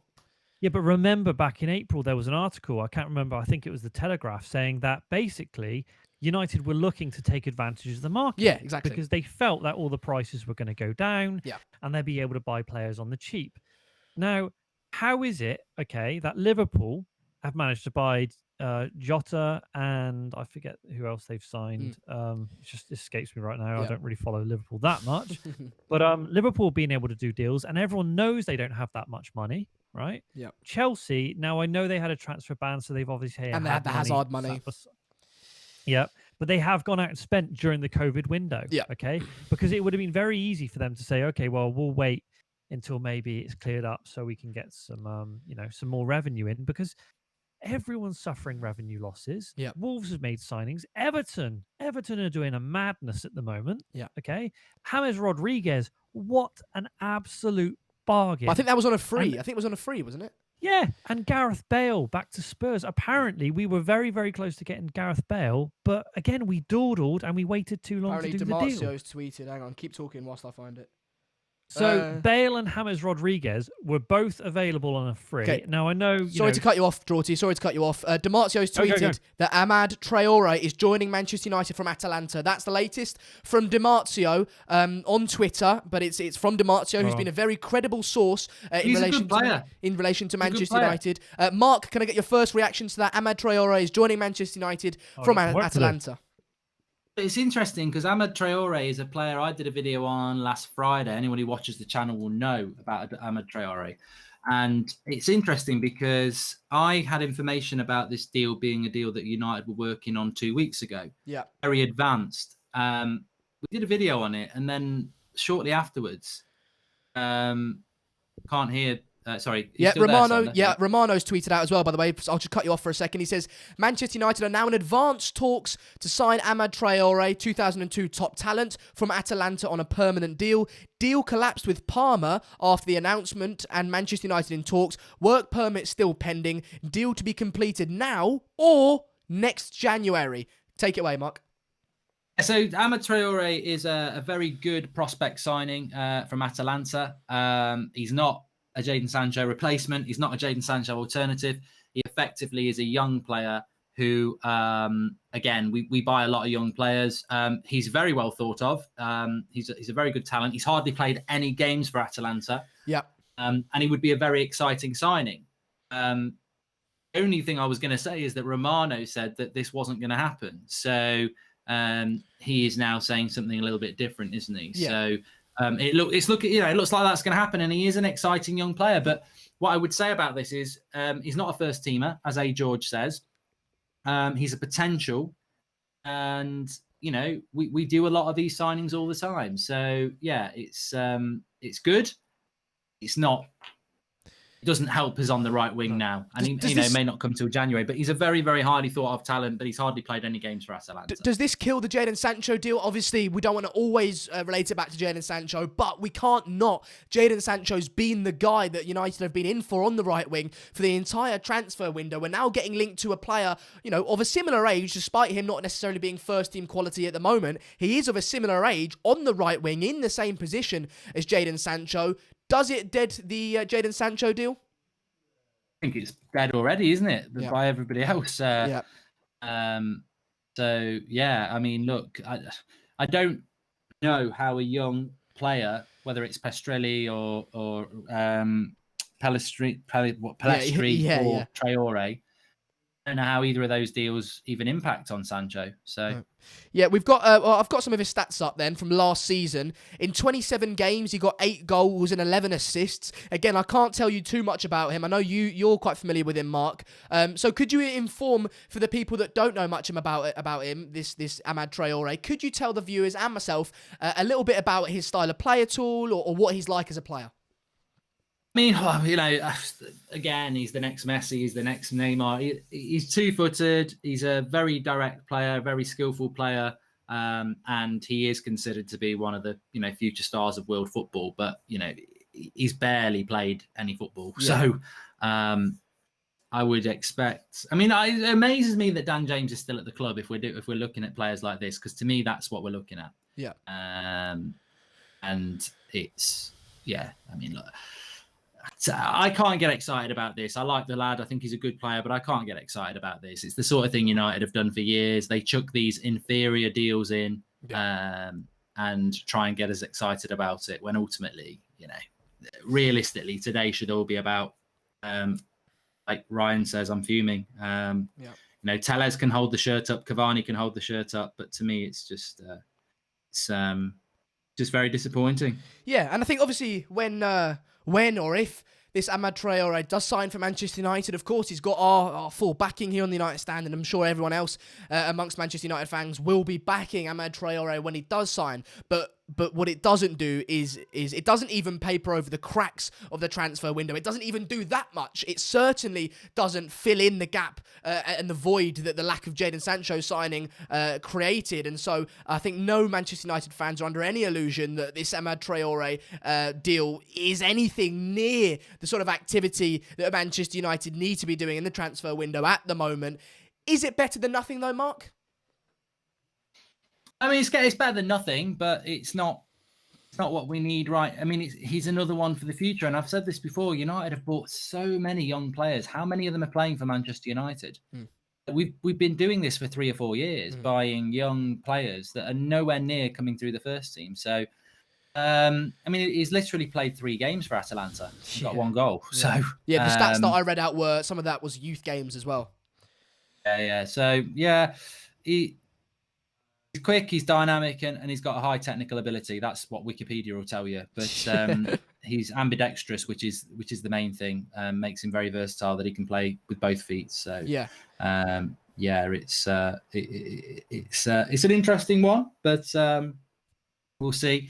I'm actually going to pop off. You can carry on with the show. I'm going to pop off because I will do a reaction to this Amad Traore video. No worries. In a little 10 minutes. That's how it's going to work today. But Xander will keep going with the live show. So everyone go and check out, if you do want to see Mark Goldbridge's reaction to the Amad Traore news, that for Fabrizio Romano, if you guys are joining us late or just now, Fabrizio Romano and Dimarzio have both come out and said that Amad Traore, well, Dimarzio said that he will be joining Manchester United, and Fabrizio Romano has come out and said that we are in advanced talks for Amad Traore, and that he will be joining now in this transfer window or in January. So that's the situation in regards to, well, I guess the right winger position. So if you guys do want to get Mark Goldbridge's reaction, do head over to that stream. He will be live in just a second, so go and check that out. Then, of course, you can come back later, or if you want to stick around here, then you're more than welcome to do that. Just to read out some of your contributions and your super chats, Aditya says, with all respect to the United Stand, we were offered Sancho at a 30% discount, 150 million to 800 million pounds. It is an advantage in this market. If Mbappe is 200 million, Jadon Sancho is 150 million. I understand what you're saying, Aditya, and I'm very grateful for your super chat. Thank you for contribution. But It's the frustration that Manchester United have let this deal run this long. That's all it is. Because I think if Manchester United in August had said, listen, we don't have 109 million quid, is there any chance you can come down? Then if they don't, then you go and look at alternatives. You seriously look at alternatives then. But Manchester United have let this deal drag and drag on, remaining interest, pursuing the deal every single week. We've got new reports coming out that Manchester United is going to put in another bid. But if you know that Dortmund won 120 million euros or 109 million pounds, then why have you let this deal run on this long? Now, I know you could say, oh, look, but they're getting Amad Traore in. But Amad Traore isn't near good enough what Manchester United need at the moment. And that's a key at the moment. I understand that he might go on and become a fantastic player. Fabrizio Romano says that, he was born in 2002 and people rate him very, very highly, and that's fine. But he's not what Manchester United need right now. And Jadon Sancho, even though he's only 20 years old, Jadon Sancho is what Manchester United need right now. And so that's where the frustration lies, I think. But listen, I'm going to pass it over to you guys, right? I want to know what you guys think, first of all, of Amad Traore. What do you guys think of the transfer window so far? If it ends as it is, would you guys be happy with that? What would be your emotions towards it? And what do you guys think of the whole Sancho situation? Do you guys think... Well, no, I think are we all in agreement that the Jadon Sancho deal isn't going to happen? It can't happen now, especially with the emergence of the Amad Traore deal. So yeah, what do you guys think? I want to throw it over to you because the whole point of this show is the interaction. And of course, if you guys do want to, see Mark Goldberg reacting to the Amad Traore news, do head over to that stream on the United Stand, and then just join us back later when that finishes. So yeah, Zane says Traore and Palestri are good investments, but why invest in the future when we're not investing the future? I presume you mean when we're not investing in the now. Should inquire about Adama or St. Maximin. Yeah, Mark said that this morning, that Adama Traore and St. Maximin would be good signings potentially in January. I agree. But I'm struggling, and I think this is good.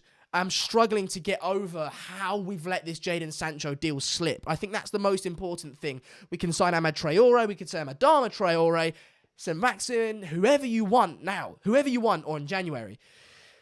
But make no mistakes about it, the Manchester United board have let the Jadon Sancho deal slip. They've basically clutched, defeat from victory, not victory from defeat. They've clutched defeat from victory in regard to this Jadon Sancho deal, and we should not let that slide. It's all well and good going, I'll be positive about this deal, the Amad Traore deal, be positive about Palestri and all these other players. Fine, I will back them, and I will support them when and if they do join the club. But I will not let the board get away with the incompetence and the ineptitude that they have showed consistently, not only over the last couple of years, but over the last 3 months in this transfer window. And I will not accept the fact that they've let this Jadon Sancho deal slip, because it was so close, like Mark says. It really was. And that's not just off a hunch or off a dodgy source. That's off Fabrizio Romano.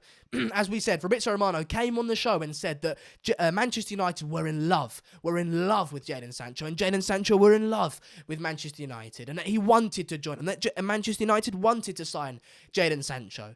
But somehow, Ed Woodward, Matt Judge, and the Glazers have let this slip, and they've let Ole Gunnar Solskjaer down. And Mark Goldbridge said it earlier, and he tweeted it out as well.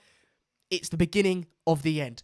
Ole Gunnar Solskjaer and his plan clearly isn't getting backed, reinforced, or supported. It's the beginning of the end. And so it's sad times. But, Drawty, you're joining me now. I can hear you. Is there I'm still there anyway. Oh, right. I've been here the whole time.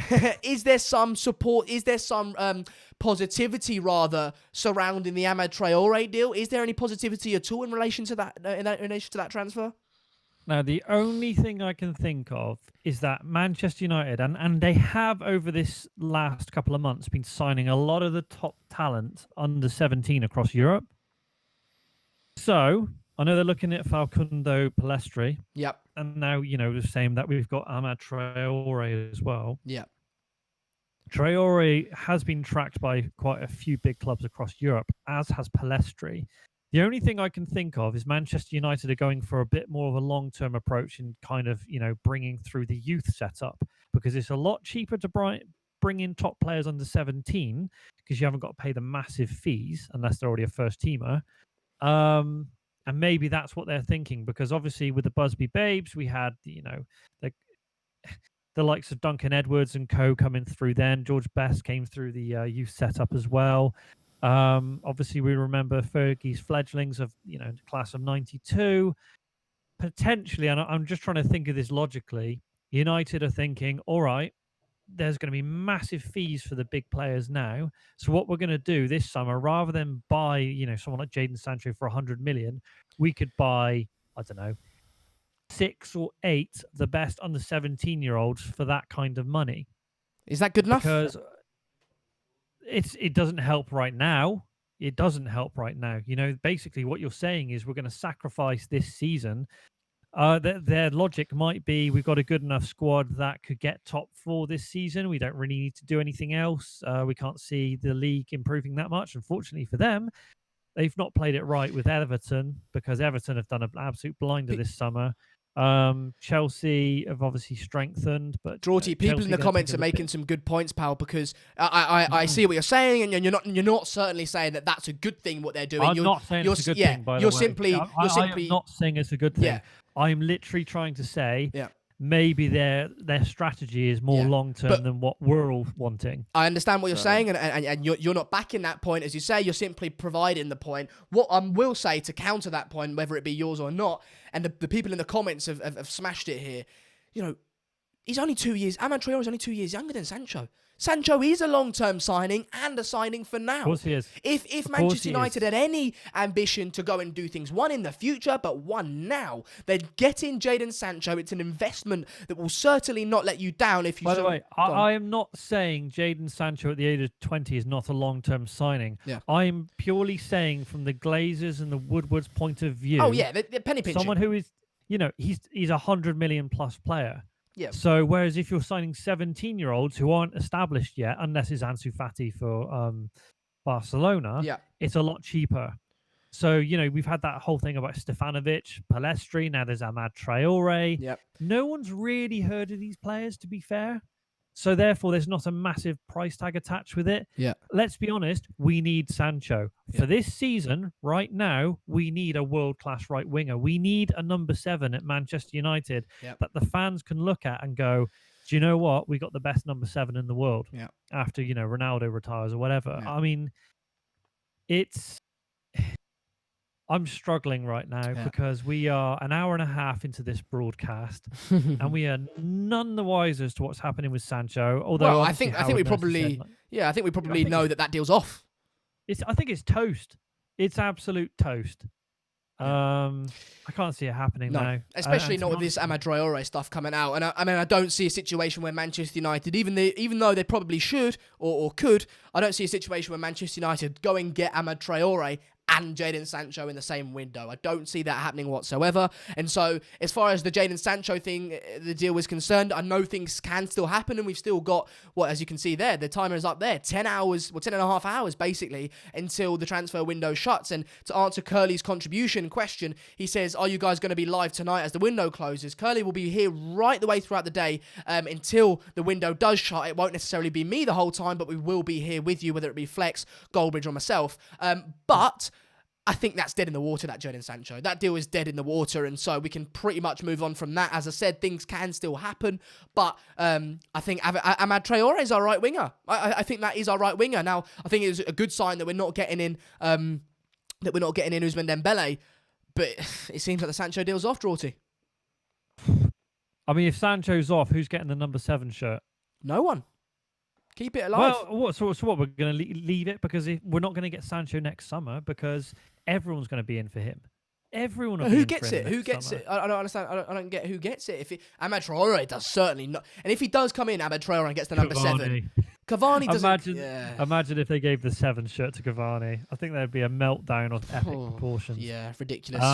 Roy Manta says Facu Palestri is doing his medical 5-year deal. Well, we'll keep you up to date with that. No rumours or no reports on that in regards to top tier journalists tweeting anything, but we will keep you up to date if things like that do come out. And Dexter Morgan says Luke Shaw and Maguire need to be dropped. Luke Shaw goes missing. The amount of crosses coming from his side is ridiculous, and Maguire needs to be sold. Thank you for your contribution, and yeah, I mean, listen, we've got Alex Telles, Edison Cavani, and Donny van der Beek this transfer window. That's done. It looks like Amad Traore will come in as well. So, Alex Telles could certainly come in. I don't think he'll replace Luke Shaw straight away, but he'll certainly create a sort of competition for places, and eventually, potentially, replace him. So yeah, everyone in the comments is sort of having a laugh about the Cavani number 7 sort of thing. And listen, you do have to laugh about it, don't you? Because if you don't laugh, you cry, and no one wants to see me sitting here with 10.5 hours left in the transfer window crying. So I think you'd be it'd go viral if you did. imagine, So, can you imagine I was just bawling my eyes out.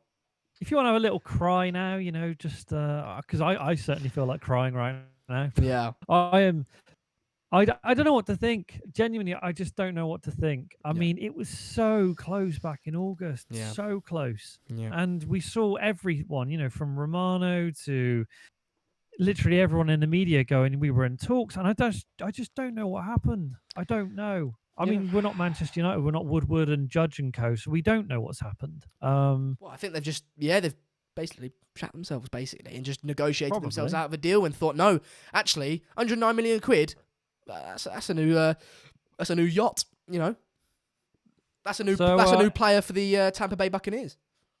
Well, I've seen a few people saying put Lingard in the 7 shirt. Oh yeah, why not? He's a quality player. He's a young player that can go on and do something. Jaden, no, I was going to say Jadon Sancho number 7. No, Jesse Lingard number 7. Phil Jones number 7. People, get in your comments who you guys think should be number 7 at Manchester United. I honestly don't think they should give it to anyone because there's no one that deserves it at Manchester United. And if you give it to Amad Traore, Christ, the pressure on an 18-year-old lad then to come in and do something straight away is monumental. So no, I don't think Amad Traore should get the number 7. I don't think anyone should get the number 7. And I agree with you. I don't think we'll get Jadon Sancho next year. And if we do, it will be a miracle because not only will there be competitors, he'll be more expensive. Make no mistakes about it. Jadon Sancho will be more expensive next season. And so, I doubt we'll go and get him next season. But such is life.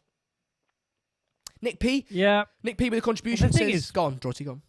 The thing is with Sancho's value, it's going to be even more next summer. Yeah, exactly. That's what I said, yeah. You know it's going to be more next summer. So I think for us right now, it's more important that... and by the way, guys, if you're waiting for the Amad Traore Goldbridge reaction, that video is going to come down at the moment because we can't stream off the same thing. So basically, Goldbridge is going to do it in a moment. So don't worry about that. He'll do it live as we're live. He's just got to go off another system. So if people are waiting over there, obviously they're not be able to hear this right now. But if you're looking to go over there, there'll be another video. And we will let you know when it does go live because we can, I'm sure you guys want to see what Mark Goldbridge has to say on that. So you guys can head over there. We'll let you know when it goes live and then you can join us back when that finishes. Anyway, Drotty, continue. So right now, I think... the end of this window, we can forget about Sancho. Yeah. Genuinely, my mind's moved on from that now. Same, yeah. It's probably more looking at who else can we bring in to strengthen the squad in the meantime. Yeah. Do they have enough time to get a centre-back? Are we looking at maybe... this David Brooks thing is still hanging over people's heads. And Josh King. Josh King is still... I don't know if you're basing that off reports or just feeling, but I don't see how... First of all, David Brooks will come in when we're signing the likes of Amad Traore. And we heard that the Dembele deal is off. So we'll now, with the emergence of that Amad Traore deal, we'll take that for fact now, the fact that Dembele isn't going to come to Manchester United. But again, so I don't see how that deal happens. and Josh King, we've got Cavani now for 2 years, so I don't see how there's no need for Edison Cavani, Anthony Martial, potentially Marcus Rashford if you class him as a centre forward, Mason Greenwood potentially as a centre forward, and Josh King. I don't see how that could happen at all. But we'll have to wait and see. The United board. Go on. There's a thing on Romano. It basically says Traore is one of the top young talents here in Italy. Atalanta have the best academy so far. Papu Gomez told about him, and this is a quote from Gomez, "He's a future star, trust me. During our trainings, he seems like Messi. You just can't stop him. He played 25 minutes in Serie A and scored 1 goal." Oh, that's good. I mean, the thing is, right? Yeah. Go on. It's a bit like I'm not trying to make comparisons to Cristiano Ronaldo because Cristiano Ronaldo was a freak, but if everyone remembers Sporting Lisbon when they basically gave up Cristiano Ronaldo to Manchester United, no one knew about him at the time. No one. Okay, I know Arsenal. Arsene Wenger says he nearly signed Cristiano Ronaldo. Whatever. It was based on that friendly game against Sporting that Manchester United made that decision on the flight home to sign Cristiano Ronaldo. Yeah. He was signed for 12 million. He was only 18. He was given the number 7 shirt after David Beckham was sold to Real Madrid. Yeah. And I remember because I was thinking, first of all, the name Ronaldo on the back, it was like everyone remembered R9 and they were like, hold on, Ronaldo, Yeah. you know? And the hype began already just because he had a famous name on his back. And his debut against Bolton was incredible. Now, before that, no one knew who he was. And Manchester United make stars. That was always the way they looked at things. They make stars, they don't buy them. Yeah. Jadon Sancho is already technically a star. Yeah. We need him. By the way, people, I'm not saying, you know, we don't need Jadon Sancho. We do. But maybe the theory is here that if this Traore is as good as they say he is, maybe it's a bargain. He's also not and cheap. He's also not cheap he's- though. He literally, I can say here. Hang on. Okay, there's lots to update you on. I need to read it out. First thing, Manchester United. This is from Fabrizio Romano's Instagram. He said Manchester United will pay 30 million euros plus add-on to sign Traore. So that's a lot of money for an 18-year-old player who played 1 or 25 minutes in Serie A last year. They're convinced he has the same future as Dejan Kulevski, who joined Juventus this summer from Atalanta for 45 million euros. So that's in regards to the pricing of Amad Traore. And then we've also got another tweet, literally 38 seconds ago from Romano on Amad Traore saying Amad Traore will join Manchester United in next January. Here we go. So next January. We're getting him in January. Deal agreed right now with Atalanta, but the young talent who was born in 2002 will arrive in 2021 because of his work permit and passport timing. So the 30 million euro right winger that we're getting isn't even going to sign today. He's signing in how many months' time? 4 or 5 months' time? What do you make of that, Drawty? And I think Mark's just joined us.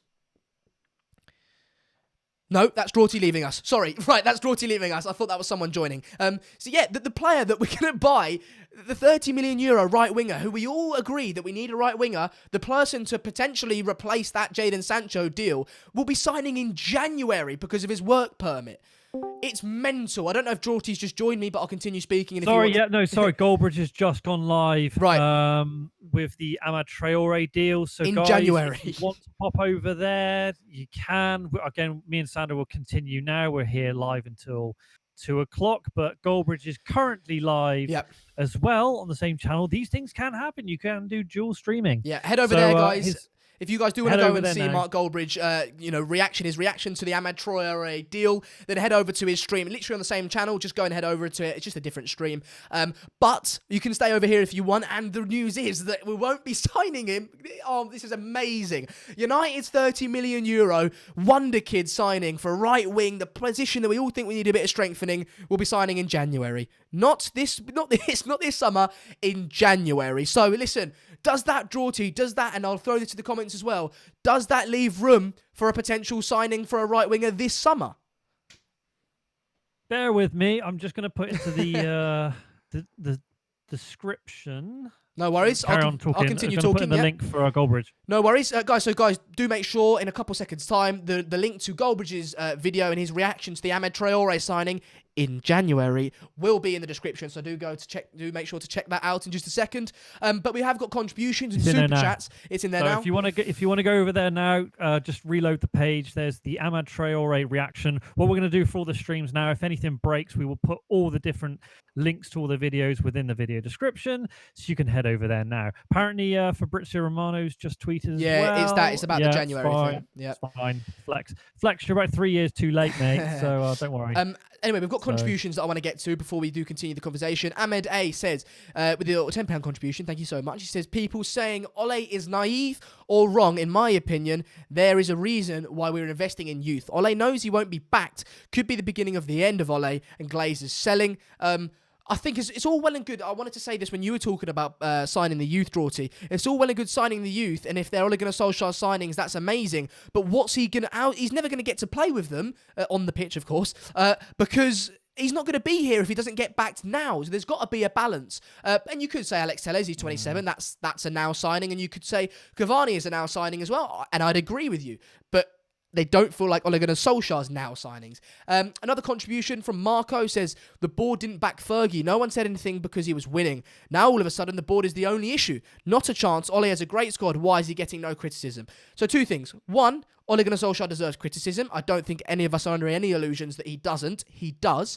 That doesn't mean we should sack him. But second of all, not everyone can be a god like Sir Alex Ferguson. The rest of us are mere mortals. That doesn't mean that the rest of us and the other managers are poor managers. Of course it doesn't mean that. Pep Guardiola isn't a poor manager just because he needs backing.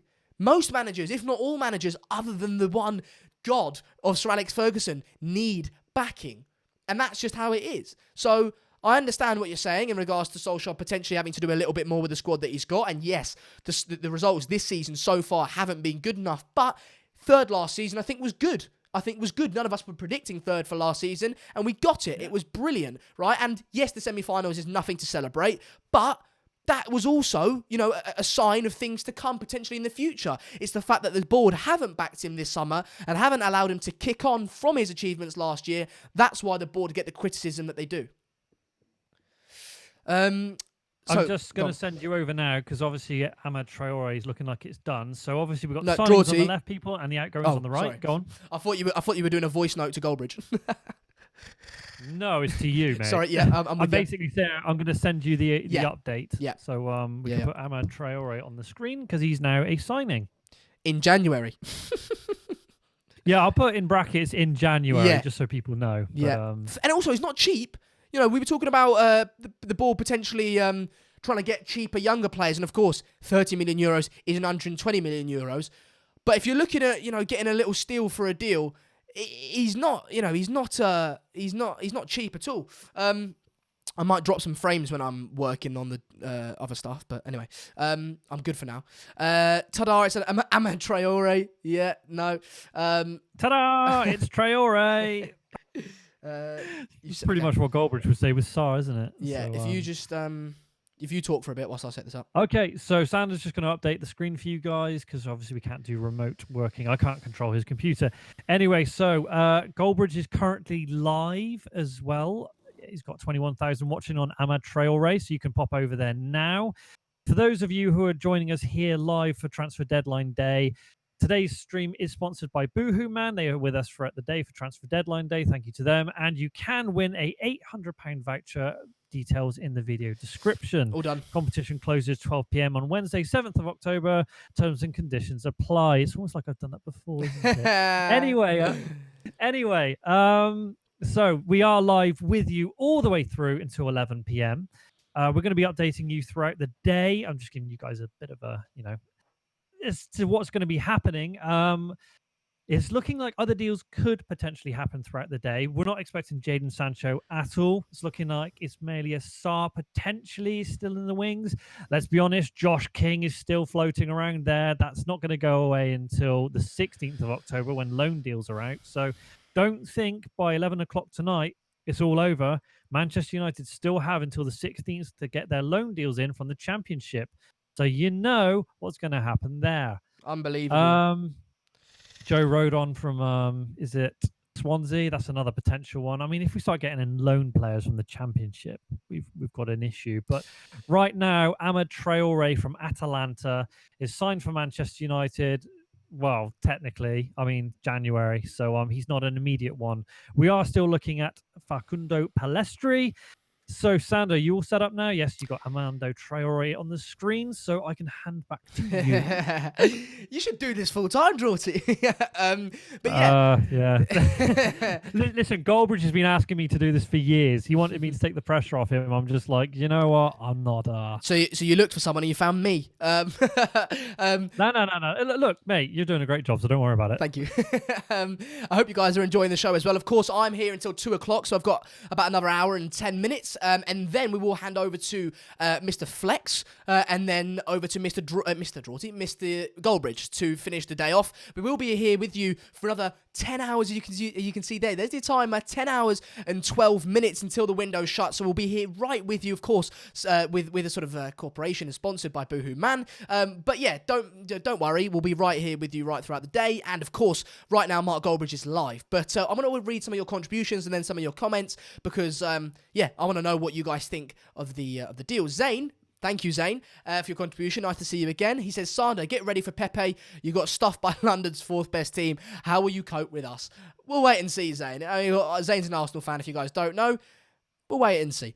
Nick P says, let's clear up the Traore deal a little. Fabrizio is now saying it's a deal for now or next January, not as he first tweeted, just January. No, it's the other way around. I think he tweeted at the beginning, it's either now or next January, depending on his work permit situation, and then he came out and said, it's here we go for next January. So, yeah. He's just retweeted a United report from Fabrizio Romano. I think it's just the same thing. He's just retweeted saying Manchester United have agreed a deal to sign Amad Traore in January for 30 million euros plus add-ons. Not a cheap deal for a player who's only 18 years old, but How much? 30 million euros plus add-ons. 30 million? Yeah, that's what I've been telling you. 30 million euros. Okay, well, Sancho's definitely dead then. Okay, that's fine. As in, like, the deal's completely... We're willing to spend 30 million on... Okay. And he's only 2 years younger. And it's for January, Draughty. And this is what I've been saying. It's awful. Draughty's having a little bit of a moment, guys. Do bear with him. He's having don't worry about him. Nick P. Oh, no. Yep, yeah. I know, Draughty. And everyone else feels your pain. I feel your pain. Everyone in the comments feels your pain. Someone says, Sander, thoughts on Zaha. I mean, you can get that out of your mind. I don't think it's an awful deal that. But nothing's... I don't think a right winger... Well, I'll pass it over to you, but I'll say, I don't think a right winger happens now. I think Traore is our right winger for January. This is just a shambles, Draughty. It's a shambles. I got to say, I mean, that's me now in the minus 100% club. Yeah. So if we're spending 30 million on Amad Traore... And add-ons, plus add-ons. With add-ons, it's done. Okay, Sancho is done. Go home, pack your bags. It's done. All this, I think probably what they've done is they've realised they're not getting the player. Dortmund are not going to budge. Zorc's played an absolute blinder here, an absolute blinder, and we have waited and we have waited and we've waited, and we thought they were going to cave in. And to be honest, they don't need to cave in. I mean, they've got... Look at what Dortmund is trying to achieve. They got Erling Haaland off of us. Jude Bellingham. That was a deal that we all thought was pretty much done, and it was really close, and then Dortmund came in, took him. Jude Bellingham, in contact with Manchester United, was close to being done. What happened? Dortmund came in and took him. Manchester United want Jadon Sancho. They say, this is the price, here's the deadline, come and do this deal. Manchester United go, do you know what? We'll do this, but we're going to take some money off. Dortmund has said, absolutely not. It's 120 million euros or nothing. What have they done? They've waited, thought the price was going to come down. Hasn't. So what's happened on deadline day? They've probably gone, do you know what, guys? We haven't actually got anyone in. We're going to have to spend some money now. Is there anyone else we can get in? No. Konstantinos Kiradis. Sorry, I've got your name probably wrong. I apologize. Anything on Dembele? The Dembele deal, as Sander mentioned earlier, is done. It's finished. That's not happening. Oi. So a few people saying what about Leon Bailey? Is he available at the moment? Is anyone available right now? I mean, if we've just spent 30 million on Amad Traore, the only thing I can think now is, because obviously we were only willing to spend 90 million on Sancho. So with the add-ons of Traore, probably takes up to about 40. We've probably got about another 40 million to spend.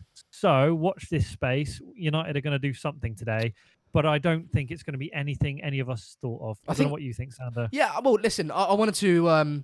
I'm back, you know. Yeah, Goldbridge, I'm sure everyone's heard what you had to say on the other stream, but for people that have stuck over here, quick reactions to the Amad Traore deal, 30 million euros plus add-ons in January. What do you make of it? Yeah, I mean, look, we've just had 27,000 people reacting to that whilst 20,000 are on here. So it's great the amount of people who are getting involved in this. I think it's a group, definitely a group therapy session going on, which is, that's just the way it is. Yeah, but I mean, look, the takeaway points for me for this are three. One, where's the 25 million come from, considering we've been bartering the Tellez deal down for ages, and suddenly we've got 25 million pounds for an 18-year-old who's never played football really, and isn't coming till January. So I think what we're seeing now is the money that was for Sancho is being spent. I think that's what's happened there. The sad thing about there is that is not the acceptance that the Sancho deal is not going to happen today. By the looks of it, it really isn't. It's the fact that that whole now or never thing is starting to hit home. We will never sign Jadon Sancho now because United are already spending that money. Like Ricardo Micho says, we refuse to pay for Bellingham, but happily pay 30 million euros for someone who's played 3 or 4 games. And this is the thing. It's this mess. 25 minutes. 25 minutes in the Serie A, I think. 1 goal. Yeah. So it's just. I mean, look, he's a well scouted player. He's a good. I feel sorry for him. Yeah, same. Because he's a good prospect. Yeah. There's no doubt about that. He's a good prospect, and I've always wanted United to be scouting across Europe better. But the deal makes no sense. Yeah, that's the thing.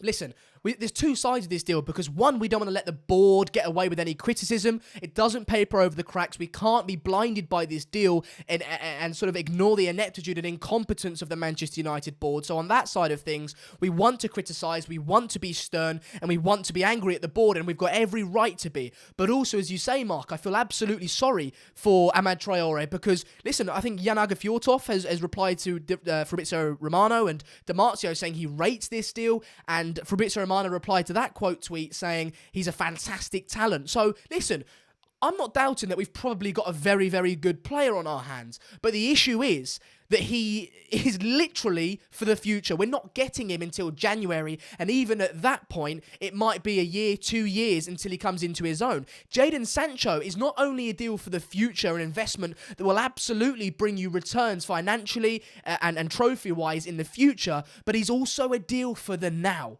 and that's what what happens. What happens when we come back from the international break and we're playing Mbappe and Neymar, we're playing Leipzig, we're playing Chelsea, we're playing Arsenal, all of which will be teams that have got a momentum. What happens to those games? What happens in those games on the right wing? Greenwood are we playing Dan James there? Or are we still playing Mason Greenwood? Ole Gunnar Solskjaer may well be sacked before this kid even kicks a ball. I said the exact same thing, Mark. I said the exact same thing. It's all well and good signing players for the future, but Ole Gunnar Solskjaer is never going to have the ability to even play with those players, and I mean that in putting them on the pitch, if he doesn't get backed now. And I said, Alex Telles and Edinson Cavani, they might be now signings, and I'd probably agree with you if you said that, but they're not his now signings. And Sancho is clearly a player. He wanted it now, for the now, and for the future. And so it's frustrating. And as you said, I do feel sorry for Amad Traore, but it is absolutely frustrating. And listen, where do we go from here? I think that deads any deal. Well, does that dead any deal, Mark, for any right wingers then this summer? I still think that we've got to try and do something. And look, it's only faint news, but there has been mention of Kingsley Coman. I mean, look, if you could take him, this is a car crash. If we can get some survivors out of it, great. Because the car has crashed. Yeah, the bus has crashed. We're a bus, aren't we? Under Ollie, let's call a spade a spade. So, if we can drag something out of this situation, because look, Manchester United will play games in October. We can all be very angry. And I said this morning, I can start shouting and screaming if you want me to. But it won't change anything. The Glazers will still be in charge. Glazers out, #Glazers out, still going to be in charge. Ed Woodward's still going to be presiding over absolute stupid deals next year and the year after and the year after. United will still be here. So this is a shambles situation, but if we can salvage anything from this that makes some sort of sense, then we need that to happen. But the failure, the shambles is already there. It's done. Yeah, Mark, I want to bring in. We're going to have to live with it. Go and support some. Well, sorry, James Robson. Yes, Jadon Sancho not ruled out yet. Mark, I want to bring in Flex. I want to really bring in Flex into this conversation. Flex, your reaction to the Amad Traore situation, James Robson saying that Sancho isn't dead. What's your take on that and everything else that's happened so far in this chaotic transfer deadline day so far? Yeah, the first thing is that the Jadon Sancho transfer is dead. It is dead. It's been dead for ages, and that's not a point-proven thing. That's just a way to just move on. And we don't even need to go into that much depth. about that. That's not going to happen for me. It's just not going to happen. The Amad Traore situation is a really weird one, because I just kind of come into the back end of what you guys were just saying there about, Ollie's not even going to get the chance to use him, and could be, in a dire situation before he even comes. And I think we're starting to use some of that Sancho money. We've just spent £25 million on a player who's going to come in January. He can't come yet. He's played 3 times in Serie A, about 26 minutes worth of football, is highly tipped, is highly, recommended to be a fantastic player. That's great. But we're now starting to use money that was supposed to be for Jadon Sancho. I said to Mark yesterday about, keeping money in the kitty. Maybe we'll have a little bit more money come next summer. And Mark was basically saying, well, how are we going to get more money? There's not going to be any more fans. And I basically said it had to be from player sales. Yeah. And we haven't sold anyone, but now we're spending money. So for me, this money is coming out of the Jadon Sancho situation. And I think what we will see now is potentially players come in, whether it's in January or now, out of that £90 million reserve fund that we wanted to put up front for Jadon Sancho. That shows to me, all but proves why the Jadon Sancho deal is dead. And on the Traore situation, he's a young player, he's a prospect. But even when he comes in January, that's what I think said. he's probably going to need another loan then. Like I just don't see, or maybe come off the bench here or there. I can't see how he comes and has a big impact unless we every young kid is, you type them into YouTube, they're supposed to be the next Messi. But how many times have we done that? How many times have we've been looking at these players abroad, looking at these youngsters abroad? Where are they? And is this kid really gonna come in and change our fortunes in January? And God knows what position will be in January. Again, it stinks of panic. This kid was going to go to Parma last week and the move broke down. Do you know what I mean? We weren't even in for him then. Again, it just stinks and stinks and stinks of panic. Yeah, I agree. I mean, there's stories developing about Sancho that, it's not ruled out. And then there's another story saying that they'll revisit in January. I mean, this is something, I've been 90% club. Look, everybody knows that. And I know why I was that. And I disagree with Flex and anybody who was saying 2 weeks ago it was 0%, because that's just an opinion. You can't be close to this deal, and you can say United will mess it up. I totally agree with anyone doing that, but to say there's no chance of it when actually it was so close is wrong. And that's why I was confident about it. But after 11 o'clock tonight, I would go, we will never sign Jadon Sancho. I would never say 90% club again, because we won't sign Jadon Sancho. We've not got fans in the ground in October, November, December. So United's revenue streams are going to drop. Yep. Other clubs will have money to spend. Jadon Sancho will look at United and go, you fucking idiots. I don't want to be at Dortmund. I wanted to come to you. You said you'd get the deal done and you messed it up. Forget about it. There's too many components, but United will do what they do, because if they can get Man United fans thinking about the future they've won, if they can say, we'll revisit it, then you will calm down and you will go, well, we might go in again. And then in 3 months' time, you'll have forgotten and go, well, yeah, we're not going to do that deal now. So we will never sign Jadon Sancho. The chances of that happening in the next few hours are very slim by the sounds of it. And then after 11 o'clock tonight, it will never happen. So it's not going to happen. If we could get Kingsley Coman in on loan, I know I said a few weeks ago I wouldn't go near it, but at that time I was like, Kingsley Coman on loan. At this point, I don't want Dan James to play against PSG. So I don't. Yeah, of course. But I'm saying, you at one stage you were like, you wouldn't take Kingsley Coman on loan. No, because I think 5 weeks ago, Kingsley Coman on loan is the wrong deal to do. It's the middle of the transfer window. The season hasn't even started. Get Jadon Sancho, build on third place. A loan player for me is not what a team in the top 4 should ever do. What about buying him then? He's wicked. He's a great player. At this point, you've got to look at alternatives, haven't you? But for me, it's always been Sancho or nothing. I mean, to be honest with you, I would, people are going to laugh at it. I wish we'd got Gareth Bale now. At the time, I was totally against it. Yep. But isn't Gareth totally Bale against it? Isn't Gareth bought Cavani? How can you not get Bale and go for Cavani? But isn't Gareth Bale? I don't want any of these Dembele? players, but Bale would be better. James Rodriguez, we should have gone for him, and I said no because you said no as well. Yeah, because this is, I've got the right mentality of the director of football of Manchester United. He shouldn't be going anywhere near Cavani, Rodriguez, and Bale and Koeman. They should not be the players that we're looking at. But here now, with 6 hours of the transfer window left, Rodriguez, Bale, they're way better than what we've got. So, you know, if you're going to do, if we were going to be desperate, the thing that annoys me is that I'm desperate now. United fans are desperate now. We didn't know we were going to be desperate now. We thought we had a plan. If I'd have known, if I was Ed Woodward, he knew 6 weeks ago we were going to be desperate today. So you may as well have got Bale or Rodriguez because you knew this was going to happen. You knew you were going to fuck. Yeah, but Rodriguez is looking like a thing where now, and they got him on a free. Let's not forget that. I don't think we should have got Rodriguez, guys. I think that personally because we've got so many players in that position already. Listen, if we were to sell someone like Paul Pogba or sell, not get Donny van der Beek in, then you'd look to potentially go and get James Rodriguez. But for me, that sort of attacking midfield playmaker, I think we've already got quite a few players, but I see what you're saying. That's simply my opinion, but I see what you're saying in regards to the panic stations at the moment. On Gareth Bale, I would say, is that not just an old Ousmane Dembele in the sense that he would only he'd probably come to the club because he'd want to play for the club, but also he's injury prone. He's no doubt a world-class talent on his day, but he's injury prone. I think you could say the same probably about Ousmane Dembele, no? Dembele definitely is injury prone, and that is another reason why I was very skeptical about that. But the James Rodriguez situation, he can play from the right, and they got him for free, like literally for free.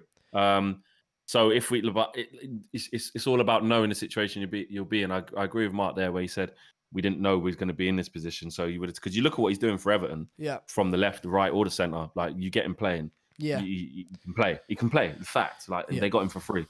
The Bale situation, I just think fits Spurs. It just fits Spurs. We had every right to say, let's not get him. And look, we still haven't seen him play for Spurs. How do we not know that he gets injured in the first couple of games? Yeah. Everything though, all of this talk that we're doing right now, it's actually really sad because you know what it is. Yeah, we knew that we had potential to be in this position. We all knew how we're run. We all know the people in charge at the club, and we all kind of have inside us that thought that, you know what, we can really F this up. We can really F this up. And we have. That's all we've done. Like all the signings that we're going to see today are complete and utter panics. Yeah. We weren't talking about Traore realistically. We weren't talking about Cavani realistically. And Tellez, okay, that came about when the Regulion thing started going, wayward, when we didn't want to pay the buyback clause.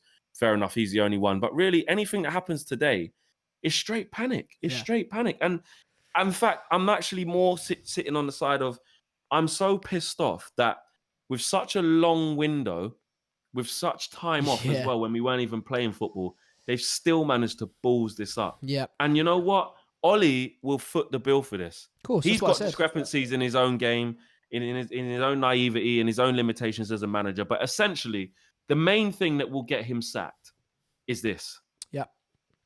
I said it as well. And it's all well and good signing players like Amad Traore and other players like that for the future, but he might never get the opportunity to even put those players on the pitch and be their manager if he doesn't invest in now. And I've said it before and I'll say it again. I think Edison Cavani and Alex Tellez and, they're players for the now, but they're not his players for the now. And that's what I said earlier. I actually don't think Cavani, Tellez and Van der Beek and Traore, I don't think that's ignore Traore. I don't think it's a bad transfer window. It's not good enough, but I don't think it's bad. I'll caveat that with, though, I think it's bad because they're not Ole Gunnar Solskjaer's players. If you look at those players in isolation, Cavani, absolutely, I don't care what anyone says, he improves what we've got. You can bring him off the bench and he will come on and potentially win you a game, unlike Ighalo. Tellez is a good player, right? He certainly is a good player. I've not seen him play yet, but I believe what Ole Gunnar Solskjaer's doing there, and he improves what we've got, and so does Van der Beek. The only issues I've got with those signings are the fact that they're not Ole Gunnar Solskjaer signings, and, Van der Beek I think is,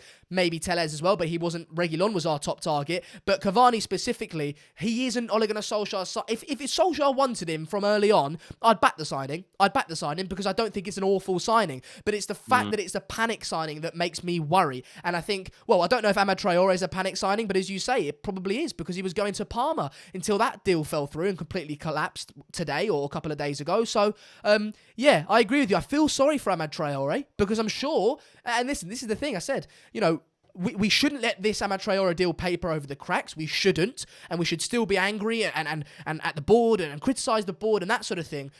But I do feel sorry for Amad Traore because, everyone, Fabrizio Romano and Janaga Fjortov and Damarcio, they're all saying what a player he is. And so I feel sorry for him in that sense because I'm sure we've probably got a really, really good player. But it's not good enough for what we need now in the situation Manchester United are in. And I think that's where the frustration lies with the Manchester United fans. Flex, before I ping it back over to you, I've got a couple of things to do. I've got contributions to read out, and then I want to read out that James Robson tweet. Actually, I'll start off with that. We have reported the James Robson tweet, but we haven't actually taken you through bit by bit. He says, United determined not to let the deadline pass without a right winger. Dembele would be loan only. No guarantees on a deal. Sancho still not ruled out, yet other options still. That's what we've reported. And then Smalling talks are still on with Roma. So, there's still a lot of movement that could potentially happen today. So stay tuned with us right the way through, as you can see there, until 11 o'clock tonight, where Mark Goldbridge will be finishing off the deadline day with hopefully, and it looks unlikely at this point, a Jadon Sancho signing. It looks very unlikely. But I'll read out some of the super chats and contributions, Flex, before I get back over to you. Sujai says, I'm devastated. Seeing this happen to my favourite club. I'm disappointed with the board. Still hoping that we can get Jadon. Very unlikely, but we can all hope. Where do I start? Christ, there's so many of you. Super Jigger says, just go back for Zaha as Prem proven. Didn't work the first time, and that's down to Moyes. Imagine if he coached Ronaldo. Zaha has rebuilt and proven himself again. Flex, before I get onto the other contributions, well, there's nothing on Zaha at the moment. Is that a deal that you can see happening? Would you want that to happen? Nah, it's never going to happen. Again, it goes back into what Mark was saying about the position that we're in now. About we didn't know we'd be in this position. Would you take Zaha now out of what we got? Yes, obviously you would. But it's not going to happen. They're going to want, Crystal Palace are going to want what they tried to get for him last season and priced him out of a move. Upwards of 60 million. You're not going to be able to loan Zaha because it's late in the window. Crystal Palace aren't going to be interested in that. They just spanked us 3-1. And Zaha's probably thinking, why would I even want to go back into that mess after how I was treated last time? Never going to happen. No, I agree. Joshua Bowater says, Woodward got confused, didn't he? Signed Amad Traore instead of Adama Traore. Yeah, I think he's got dyslexia. So we all sort of sympathise with him, but a lot of money that. Also, Flex, before I do continue, 30 million euros plus add-ons. That's not cheap, that. It's not. This is what I mean. On a player who... 25 minutes in Serie A. You're buying the potential. You're getting the potential. But 30 million plus add-ons is a lot of money. And that's what I'm saying. Like, we've paid that now. That's not when we get him. We've paid that now for him to come. The only reason he's not coming now is because of the work permit situation. Otherwise, he would actually be here now. So it'd be very interesting to see what would have happened if he would have got here today. As we have to wait to January for the work permit. So that's why I'm thinking, Xander, that they're eating out of the Jadon Sancho funds right now. Where the way we've been acting is like we don't have a spare 25 million, 30 million to spend on a player who's actually not going to come in now and help us. Do you know what I mean? So I think it is coming out of the Jadon Sancho fund. And if the miraculous did happen and we got Jadon Sancho as well, which is, for me, is not going to happen, it would just make you think why all of this has taken so long. So I just think this is panic station. I think this is United looking at it and thinking we need to do something. We need to do something, and we need to try and make something happen. And that's what we're seeing. We're just seeing we're seeing all of the fruits of the labours of doing everything wrong. You get what you deserve. We haven't planned properly. You panic in the last few hours of the transfer window, and this is what happens. Yeah, I agree. I absolutely agree. And I think this is the thing, isn't it, Flex? And this is what I keep saying, but I've been here for 3 hours pretty much, so you're going to get some repetition. But I agree with what I'm saying, obviously. Donny van der Beek, Edison Cavani, Alex Telles, and Amad Traore, all good players. All players that I think improve our squad to some extent. Amad Traore probably doesn't come in straight away, but I think if you get rid of Daniel James at some point or sort of filter him out, Amad Traore probably is better than him, and so he's a better backup to Mason Greenwood, or replacement or competition for places to Mason Greenwood than Daniel James is. I think if you look at those players here, where I'm pointing to on the screen, on the left-hand side of the screen for you guys, those incomings aren't bad incomings. But the issue I have with the incomings is, again, the fact that it's not part of the plan. And that's what was so frustrating. I think under Ole Gunnar Solskjaer, there's always been a consistent plan, with him at least. But when you look at the Glazers and you look at the board, they seem to have have an inability to reinforce that plan, to support that plan, and to execute that plan. And that's the thing, isn't it? Edison Cavani, Telles, Traore, maybe Van de Beek was part of the plan, even though I think they were probably in for Jack Grealish. None of those players are what we had planned for, and that's what's concerning. We could strike gold, and they all could work out, and we could go on, be fantastic. But it doesn't look good for the future, considering the fact that it's not in the plan. Would you agree, Flex? Yeah, you can see it's not in the plan. And the thing is that this isn't a plan that like us fans have fabricated. No. The club told us this. Yeah. Like Ed Woodward sat down and said, we've got a plan on what we're doing now. We know the direction in which we want to go. We know what we need. We're changing the transfer policy. He said these things. Yeah. Like this isn't like we magicked it up. Like he said it. Yeah. Do you know what I mean? He said it. So the problem is that they've fed this to us. Mm-hmm. So we believe in it. And we're like, okay, right, they're believing in Ollie, etc., etc. Look, 2019, Ed Woodward says, I want to take a long-term view. Being distracted by short-term things can be dangerous when you are making cold, calm, long-term decisions. Yeah. Ollie was hired with a long-term view that he would be successful. Then literally today, we're signing a 33-year-old Edison Cavani. Yeah. Like what choice do we have as fans than to say, well, you've lied to us? Yeah. Do you know what I mean? You've lied to us. And then on top of that, they've made it so clear and so public through whether it's a fault of their own or whatever, it is completely public of the transfers that they do want. Yeah? Yeah. They wanted the Jack Grealish situation. Okay, the price was never going to work. They wanted Jadon Sancho, definitely hands down, probably up to this minute. Mm-hmm. And it hasn't happened. It hasn't happened. So you have to look at it like that. I mean, look, Traore, again, I don't want to be disrespectful to the young buck, because at the end of the day, a young player always deserves a chance, and young players you have to be patient with. Flex, sorry to cut you off, pal. I need to cut you off. Sorry, mate. Duncan Castles, 52 seconds ago, has tweeted, Ousmane Dembele has agreed to join Manchester United. Barcelona currently negotiating the terms of a deadline day transfer of the France international to the Premier League. That's from Duncan Castles in the last 52 seconds. This is mental. Oh, no. Flex, first reactions. What's your reactions? I need to find his tweet so I can see it in front of me as well to see what he's basically saying. I can see it. Yeah. Wow. It doesn't give us any details on the details of the transfer. It doesn't say whether it's on loan. Terms of deadline day. I mean, it's all about the terms, because look, the Dembele situation was always weird because of the injury situation and how much are we going to have to pay for him, because they want a permanent. It'll be very interesting to see if Man United have paid for a permanent deal or whether they've loaned him. If they are loaning him, again, what's the plan? Is the plan, which is what I tried to say to Mark, what's the plan? Is it to hold on, send him back afterwards and try and go for Jadon Sancho in the summer and then get the young buck in as well? Yeah. Is it that? Is the plan to actually abort the Jadon Sancho situation and pay the 50 million for him because Barcelona want to get rid of him? Yeah. I don't know. Again, it stinks of panic, mess, chaos, confusion. And as fans, Xander, we can't even make a calculated decision as to what's going on. And that is what's pissing me off. Yeah. Because really, when you try and find positives, which we shouldn't even have to do, search for the positives, which is part of the problem. You could say, all right, Martial's there, Pogba's there, the French connection.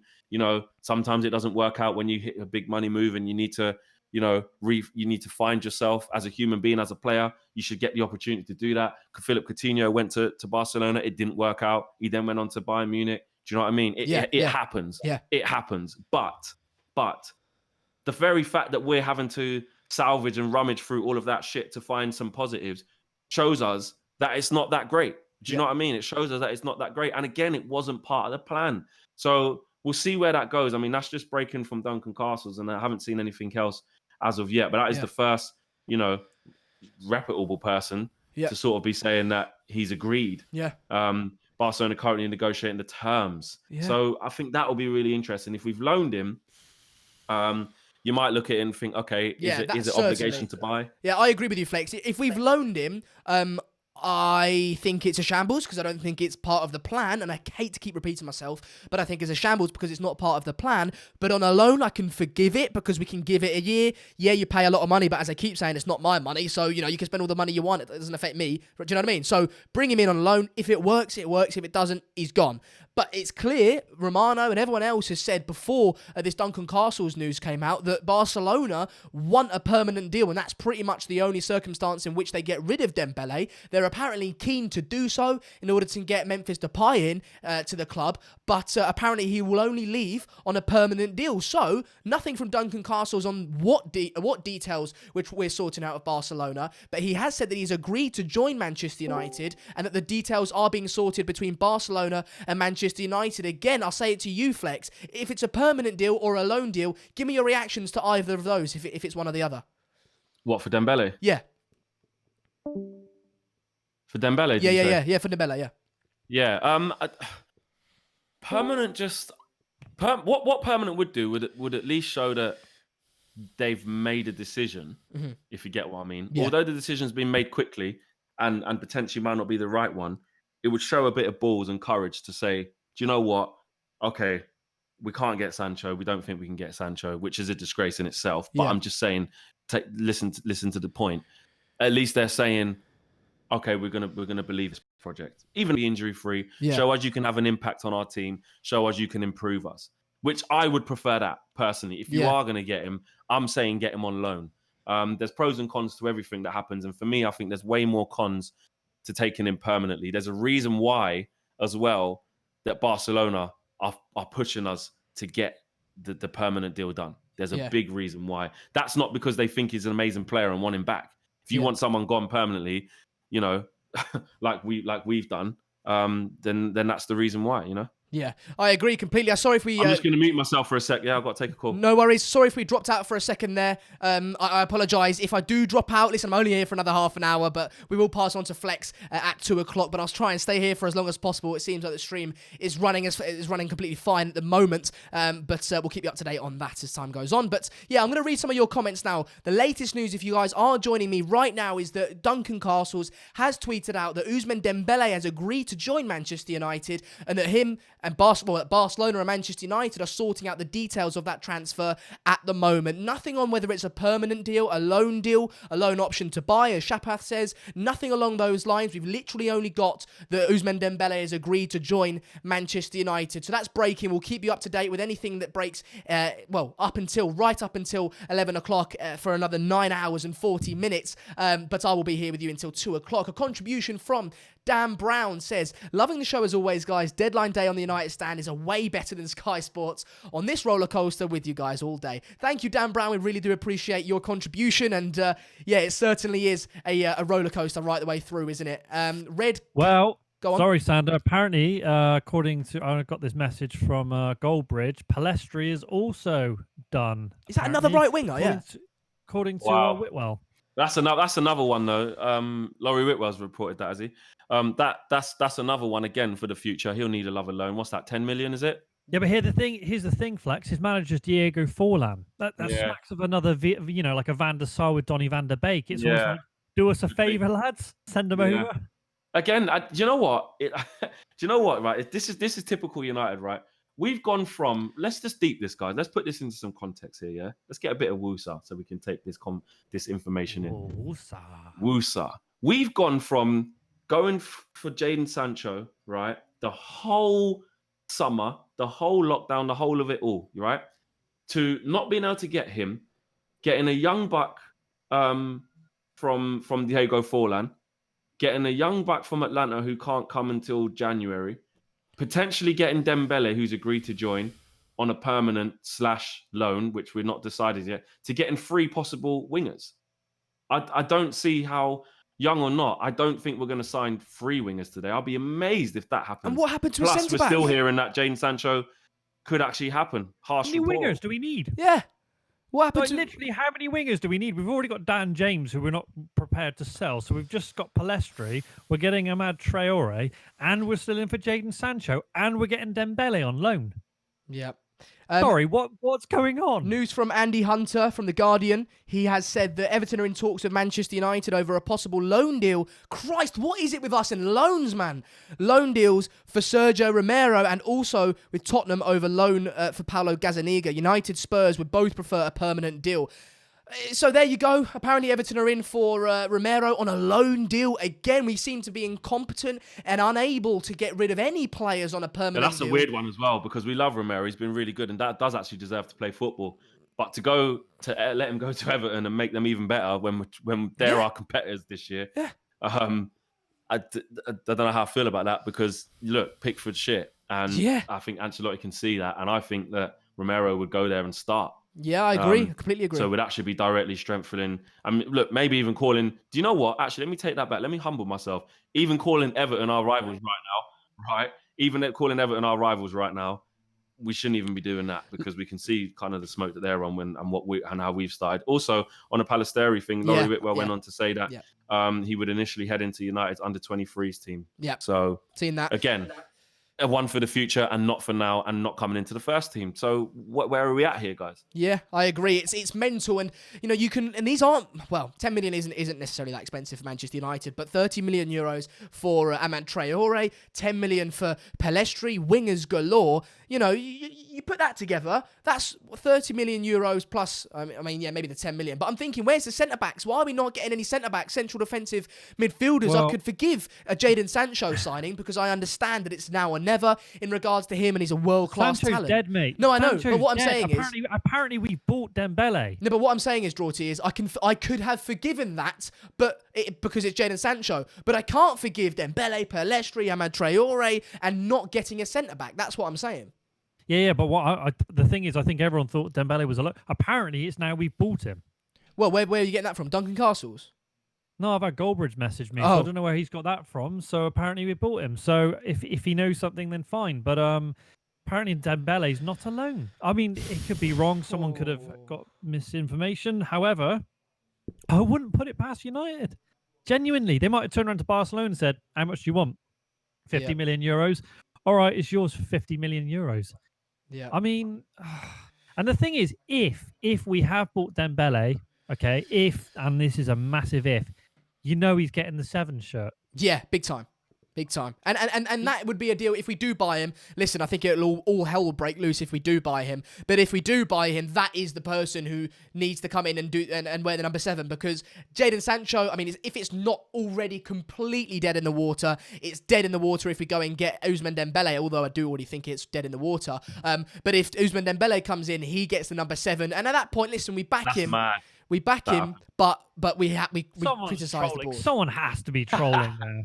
Seriously, someone's got to be on the wind up, because if we've genuinely signed Dembele and not loaned him, well, again, that is Sancho. That's done. Forget about it. He's never joining Manchester United, and you know that Dembele is getting the 7 shirt. Yeah. Can you imagine the meltdown tomorrow? Honestly, Flex. I don't think you'll get the 7 shirt. If that happens, yeah, that is Man United saying, yeah, we've given up on Sancho and we want our new poster boy to be Dembele. Flex, if we sign Dembele, though, if we sign Dembele on a loan deal, fine, he doesn't get the 7. If we sign him on a permanent basis, which, you know, Drawty's heard from Goldbridge that we probably will be doing, then he must get the 7, because why would you sign, and it will be big money, it will be, 60, 70 million, you know, that's still quite a lot of money, right? Why would you sign a winger for 70-odd million, who you've clearly chosen over Jadon Sancho, whether it be for one reason or another? Why would you sign him and leave the number 7 free? Because you're not getting Jadon Sancho at that point, are you? That's dead. So why would you not give it Dembele? I get what you're saying, because they've basically given up on Sancho, and you are right in the terms of, if you have given up on him, then you have to move on. Yeah. But I think that sends the wrong signal, because that means I actually think they're disrespecting the shirt.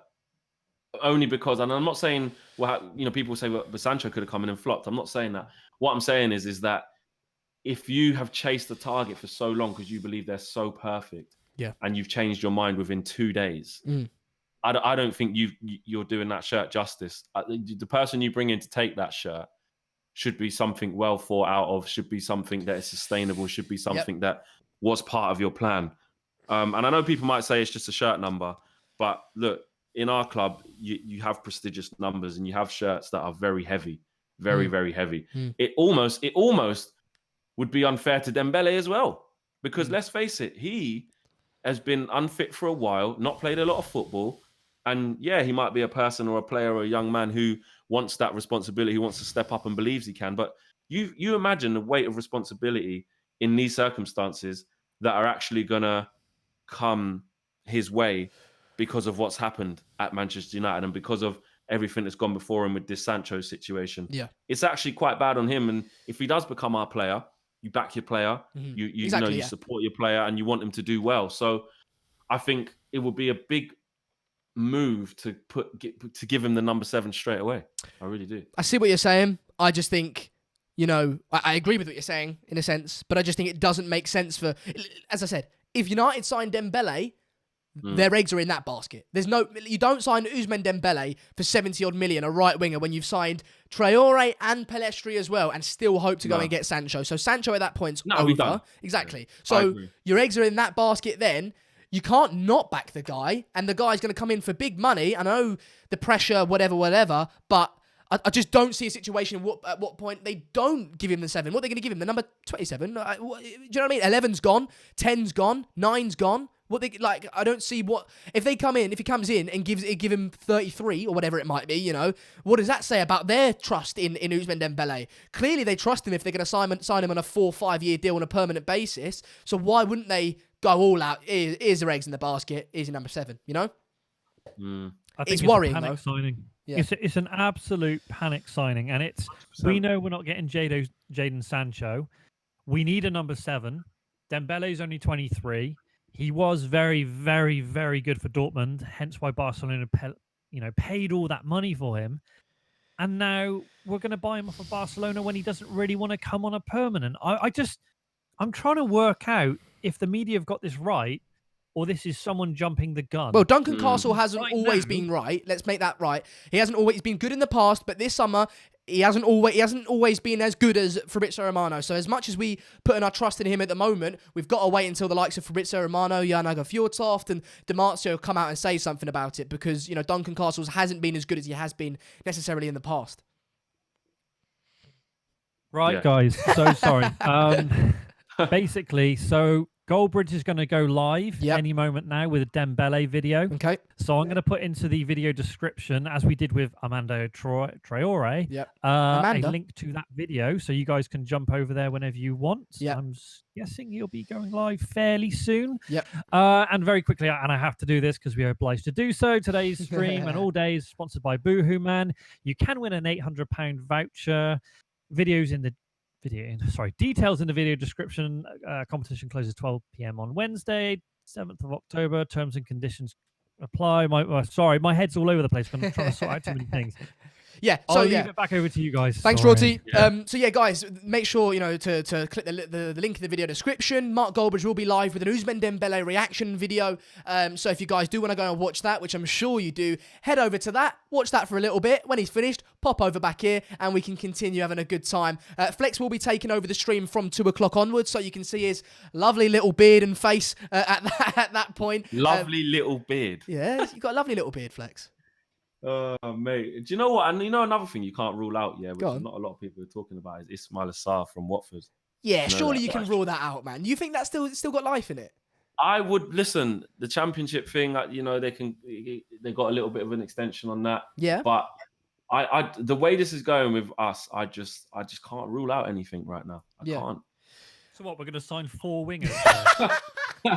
Listen, the way we're moving, yeah. That's 2. That's 1 that's not even here till January. 1 in the under 23s. Star actually in the team, and Dembele on the treatment table. And then Sancho next summer. Every part of the club. Flex, I got to say, man. I mean, if that's our transfer window, 4 wingers on deadline day, when we just got spanked 6-1 by Spurs yesterday because of centre backs, and Woodward sat there going, not one talk of centre back. Mad. Well, I mean, what? Honestly, you've just been spanked 6-1 at home against Spurs. Spurs, the team who can't score 6 against anyone, and Spurs, the team who, whenever they're beating us at half-time, get spanked in the end. And what's our reaction? All right, lads, we got 100 million here. Are we going to buy, say, Jadon Sancho? No. What we're going to do is we're going to buy 4 wingers. Draughty, that's what I said. I could forgive Listen, the Jadon Sancho deal felt, a right winger deal felt slightly off in the sense that we clearly need strengthening in other areas. But I could forgive the deal if it was for someone like Jadon Sancho, because Jadon Sancho, we're all aware, is a world-class talent, and not only that, it's now or never in regards to him. So I could forgive the fact that, listen, we're not going to go and get a centre-back this summer because all our eggs are in Jadon Sancho's basket. We'll go and get Upamecano when his release clause activates in the summer. I get that. But when you don't go in for Jadon Sancho, and you still persist with the likes of Ousmane Dembele, Pelistri, or whatever he's called, Amad Traore, then I can't forgive the lack of signings in other places that clearly need strengthening. That's when it starts to become frustrating. I presume you agree? It does start to become frustrating, and that's just it. This whole situation has been frustrating, Xander. We don't know whether we're coming or going. The performance yesterday, which today is actually taking our minds off it, and I haven't. I'm still thinking about yesterday. Yeah. And I know you shouldn't really do that. You got to think forward. You got to think to the next game and try and rectify it. I'm still stuck. I'm still stuck in yesterday, bro. I ain't gonna lie to you. I really am. Yeah. Because I think there's a lot more going on than today. Today is, can I call it a welcome distraction? Because some of the deals we're doing are absolutely ludicrous. But it's do you know what I mean? It's not even like today's a distraction where you get Sancho and you get a young striker up and coming, you get a midfielder, you get a centre. We're not getting what we want, so it's not a welcome distraction, but it is a distraction away from actually what happened yesterday. And I think we're in a lot worse shape than even the transfer window will be able to fix, because of a whole host of reasons. And the fact we're not even talking about a centre half on this deadline day, or a central defensive midfielder, shocking. And you know what? In the words of Ricky, I'm telling you now, if Smalling don't go on that plane, I'm telling you now, he should play. Yeah, but Flex, forget that. That's not good enough for me, because I've said it before and I get bantered all the time. We're not going to get a centre-back. We're not going to get one. No. But I get bantered all the time. Sorry, guys, very, very quickly. Mark Goldbridge is currently live. So in the video description, we got our Ousmane Dembele reaction video. So go into the description. We will carry on over here. As you know, Sanders said before, Sanders live until it is carnage right now. It's brilliant, though. Brilliant. I love it in a sadistic sort of way. I don't think I've ever known such a mental day on the United stand. I love it. I mean, we're only what? 3 hours, 2.5. 3 hours into it now. And it's been relentless so far. 2.5 hours into it. We've had lots of stories breaking. We've had a couple of signings made. So yeah, Goldbridge is over there right now. Video description, links in there. You know, I get my words mixed up when I'm trying to think of too many things at once. This is what happens. It always happens. I'm trying to think ahead. I'm like, he's live. We're live here. I need to think about the Boohoo Man thing. We've also got signings. I'm keeping an eye on Twitter. I know we've got the website guys as well. We're constantly giving us information. I'm trying to think too many things at once. Bro, it's all hands on deck and we get everything. But guys, in back to that Chris Smalling conversation, I get bantered all the time for that fan cam with Ricky when I'm in the background giving it all the faces, you know, all this sort of stuff, yeah. That was funny, though. I get bantered for it. But do you know why? Because, first of all, that was taken slightly out of context, because he also said, Wan-Bissaka... No, it wasn't. You was laughing at him. Yeah, but he also said, that was on top of the fact that he said Darmian was better than Wan-Bissaka. He said that Fellaini was a better on-the-ball player than Fred, and he said that Chris Smalling's better than Harry Maguire. Now, Wan-Bissaka and Maguire aren't playing necessarily great at the moment, but none of those statements, in my opinion, are necessarily true. And even if the Smalling one is true, the reason why I don't want to see him stay at Manchester United, and I've said it before and I'll say it again, is because it doesn't fit in with what Ole Gunnar Solskjaer's trying to do. Chris Smalling might be a better centre-back than Harry Maguire, whatever, you can say that all you want, but he's not a ball-playing centre-back. And yes, Harry Maguire hasn't been playing well out from the back at the moment, but that is his style of game. He's a ball-playing centre-back as well as a bit of a dominator as well. And so even though that's not working at the moment, that's what he is and that's what Solskjaer wants, right? So you bring in Smalling into that and it doesn't work. It's not what Solskjaer wants to do. It doesn't fit in, and once again, I'll say the word, with his plan. It doesn't fit in with his plan, and that's why if Smalling doesn't go to Roma, it's again another sign of Manchester United's board's ineptitude, incompetence, it's panic, it's a lack of plan, and it's awful. And so you can say all you want about Smalling being a better centre-back than Lindelof or Maguire or whatever, but it's not part of the plan, so it's not getting the approval from me. I'll tell you what's not part of the plan as well, though, Xandar. Go on. Kicking people like Smalling, Jones, Rojo out the team, Bailly, spending 85 million on Maguire, making him captain, and him performing as shit as this. Absolutely. That's not part of the plan. That's not part of the plan either. And you know what?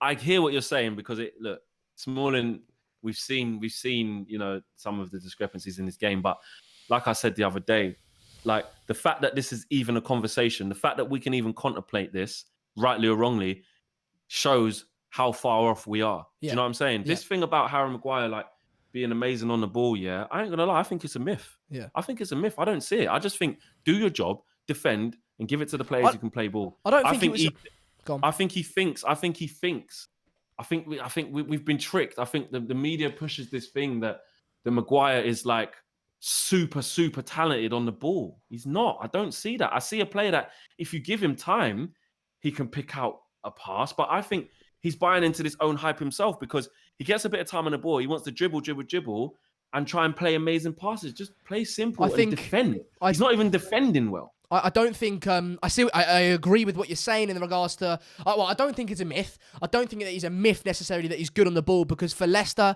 and for England we've seen it do it time and time again. And not only necessarily is he great, like it's not the idea that he's great on the ball from his defensive position. What Solskjaer liked in him, I think, and what people and Manchester United fans liked in him was the fact that he would step up with the ball. He would bring the ball forward. When Manchester United had the ball and when Leicester had the ball and the other team was sitting back against them, he'd step up with it and look to play a ball from there. It doesn't have to be a 30-yard ball over the top. It can literally be easing the pressure and creating pressure by stepping up, and that's what I think he does. Now, he's not being done well enough. I agree with you. He's not done well enough, but I don't necessarily think he's void of all talent on the ball. I think this, I think this is quite simple. Yeah, I think if you put pressure on Harry Maguire when he's on the ball, what happens?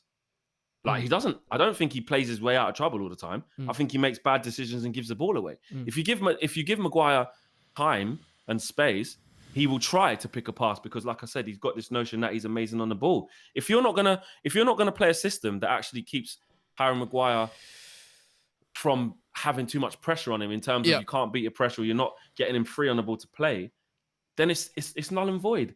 We can't play out from the back. Like, for all of this talk of Harry Maguire being great on the ball, it ain't helping us.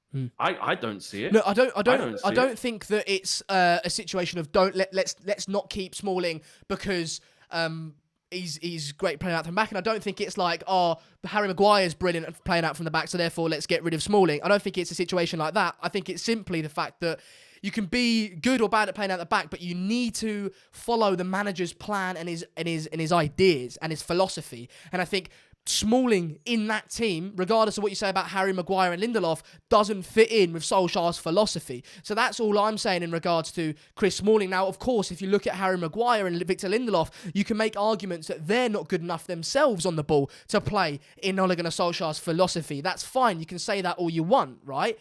But that doesn't change my opinion on the Chris Smalling deal, you know?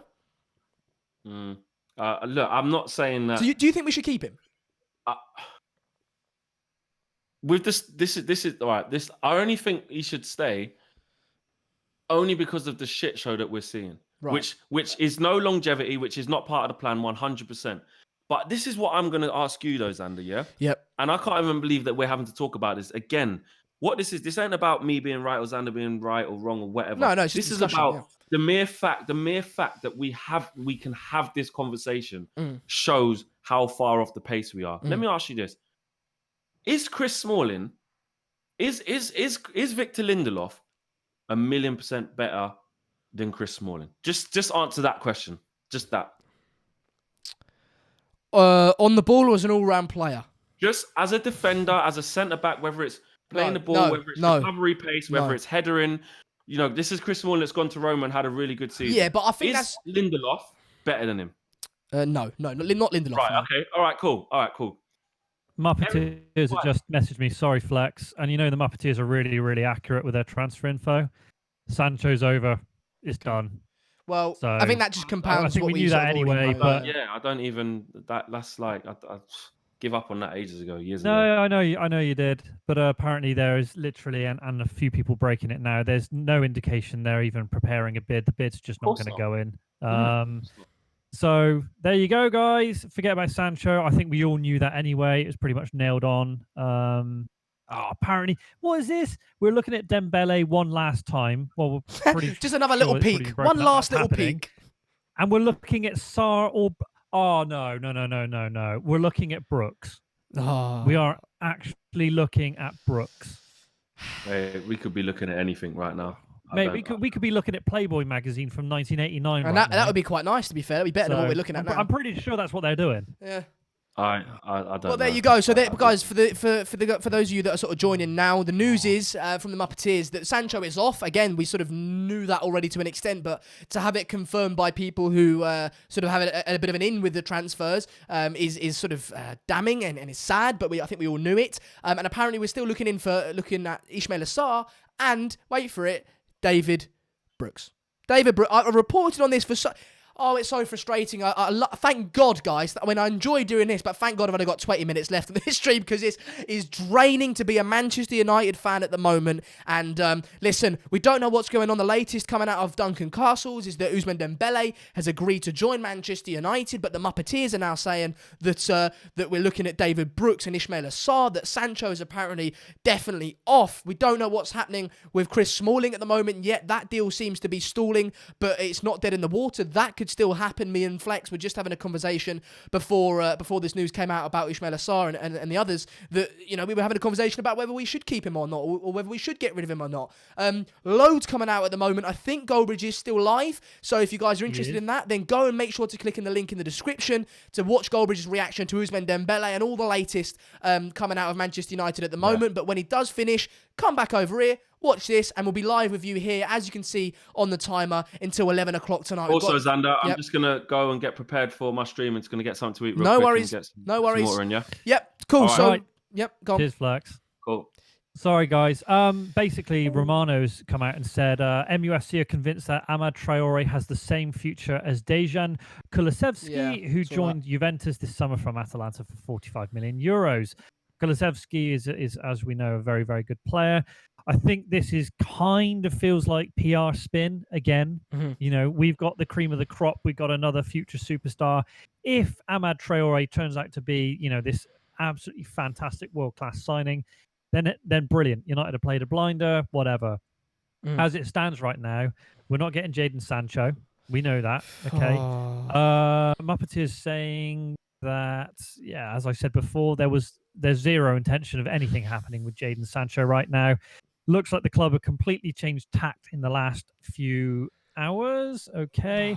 Panic stations, Drawty. Panic stations. It is panic stations. It's honestly, it's unbelievable right now. I've got to say, 15 minutes left, Sander, for your 3-hour stint. How are you feeling?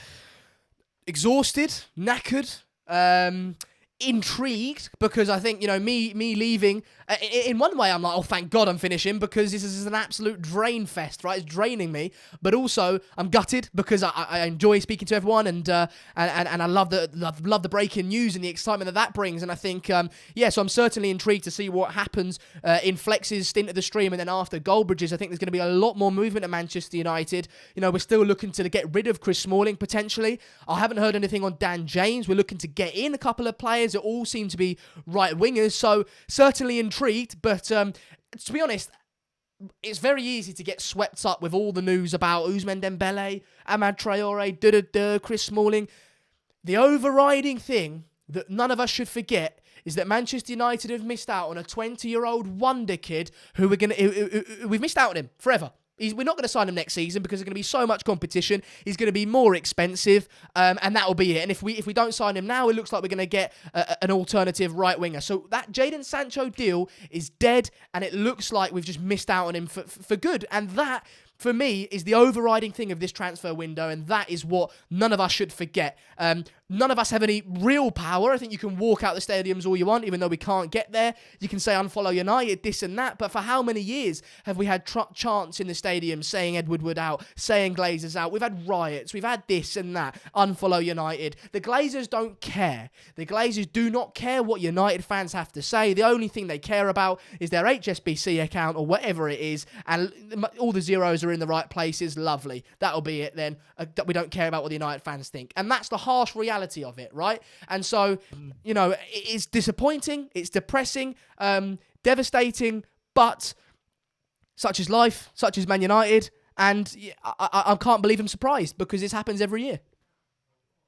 Honestly, mate, I think I don't remember a transfer deadline day quite like this. I don't think anyone knows really what's going to happen right now. No. I think the only certainty, and we've mentioned this many, many times, is that Sancho's pretty much it's just not going to happen. I think that's nailed on. Yeah. It's a bizarre last day. I mean, looking at signing 4 wingers especially when we're keeping Dan James, is That's bizarre. why we kept him. Yeah, exactly.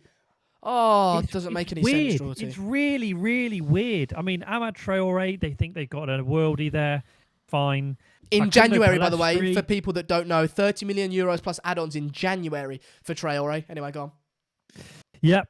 Facundo Pellistri, apparently he is very, very close as well. Dembele looking like it could be pretty much there or thereabouts, and it's likely to be a permanent deal as well. And we're still looking at Ismaila Sarr as well. That's 4 wingers. 4 wingers.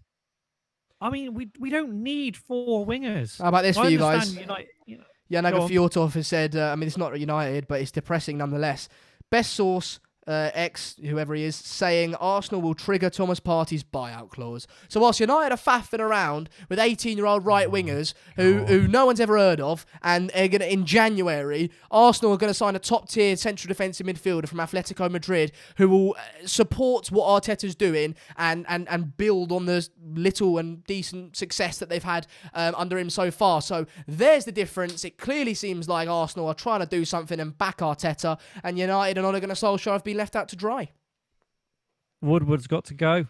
But he's had to go from day one. There's no road back from this for his reputation, as much as it is across Europe. He's got to go. I'm sorry, Mr. Woodward, but your days as managing Manchester United's transfer deals are over. United needs a massive overhaul right now. Who do you think you are kidding, Mr. Woodward?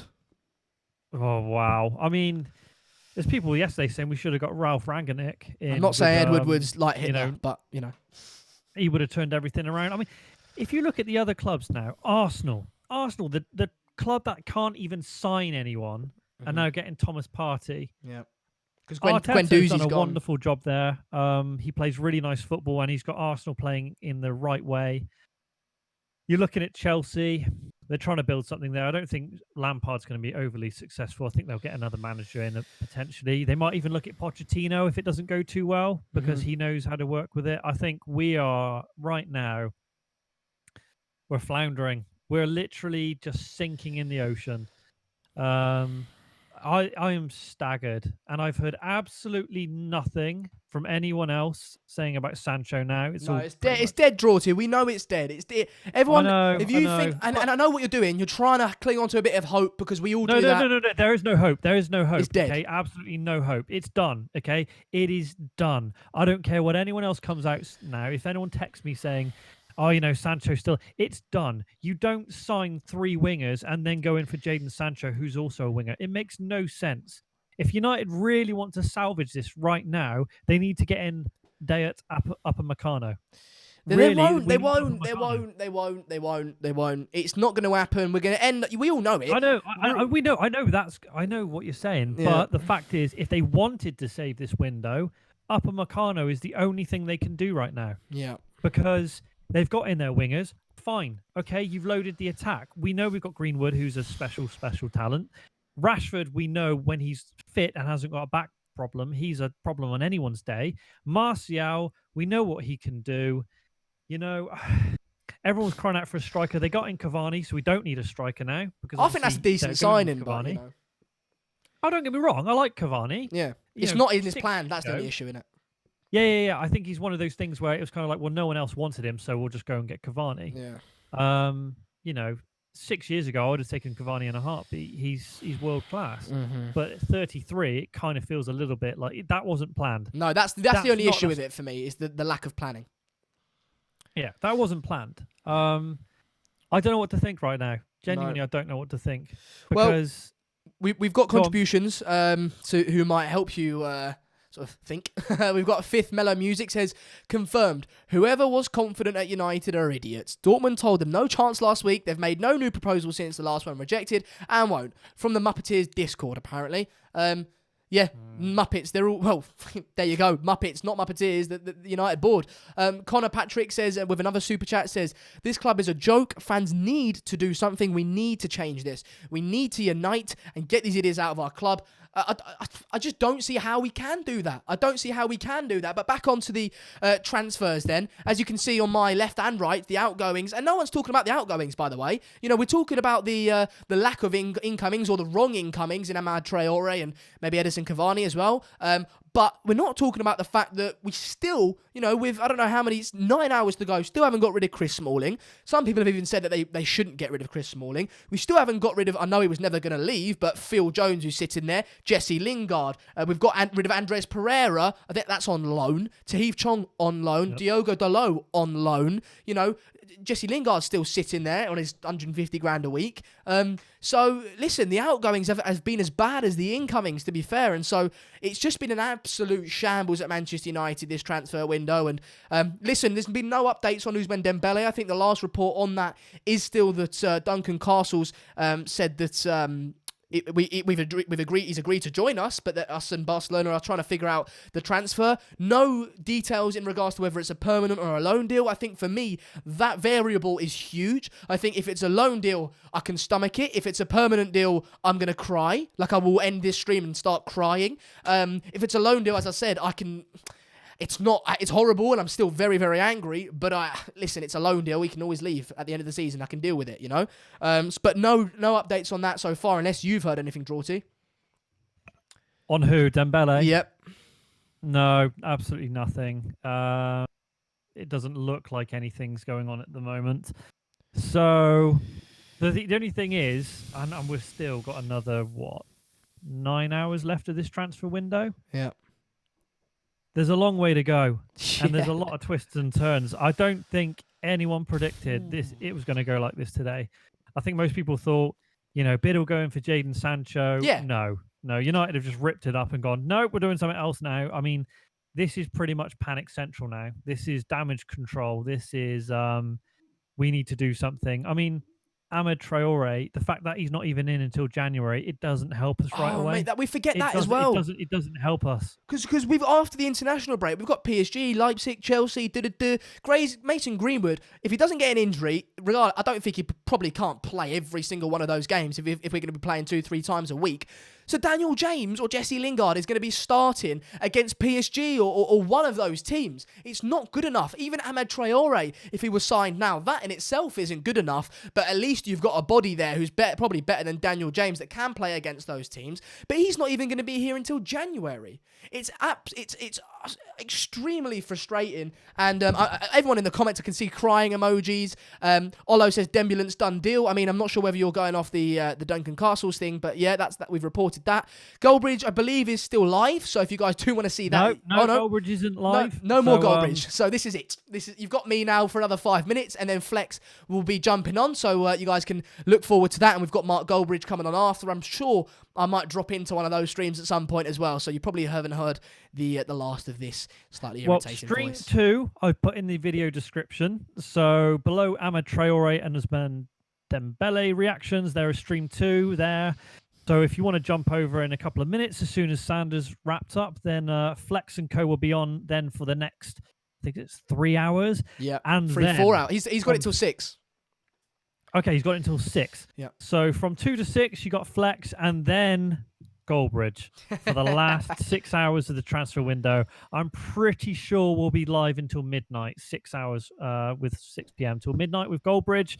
I'm sure, Sander, you'll be popping on as well. Yeah. I'm sure other people will be popping on. It's all going to go off like a really bad bottle of Panda Pops from the 1990s. That's been left in the fridge for the last 5 years. It's gone flat. The sugar's out of it. It's just turned into syrup. So Shambles. Listen, it's still not over. I mean, I've still got 4 or 5 minutes left of this, so I'm still not finished. But listen, yeah, shambles. I want to read some of these contributions, these super chats.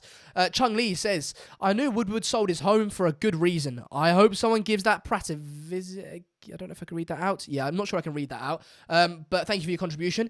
Ninad says, what we can do is hit them commercially and not buy merchandise. Yeah, that's on the Glazers, of course. I agree. But I just think United, and there'll always be people. I mean, I did Sander on the street for a while, and you've always got people outside buying the merchandise.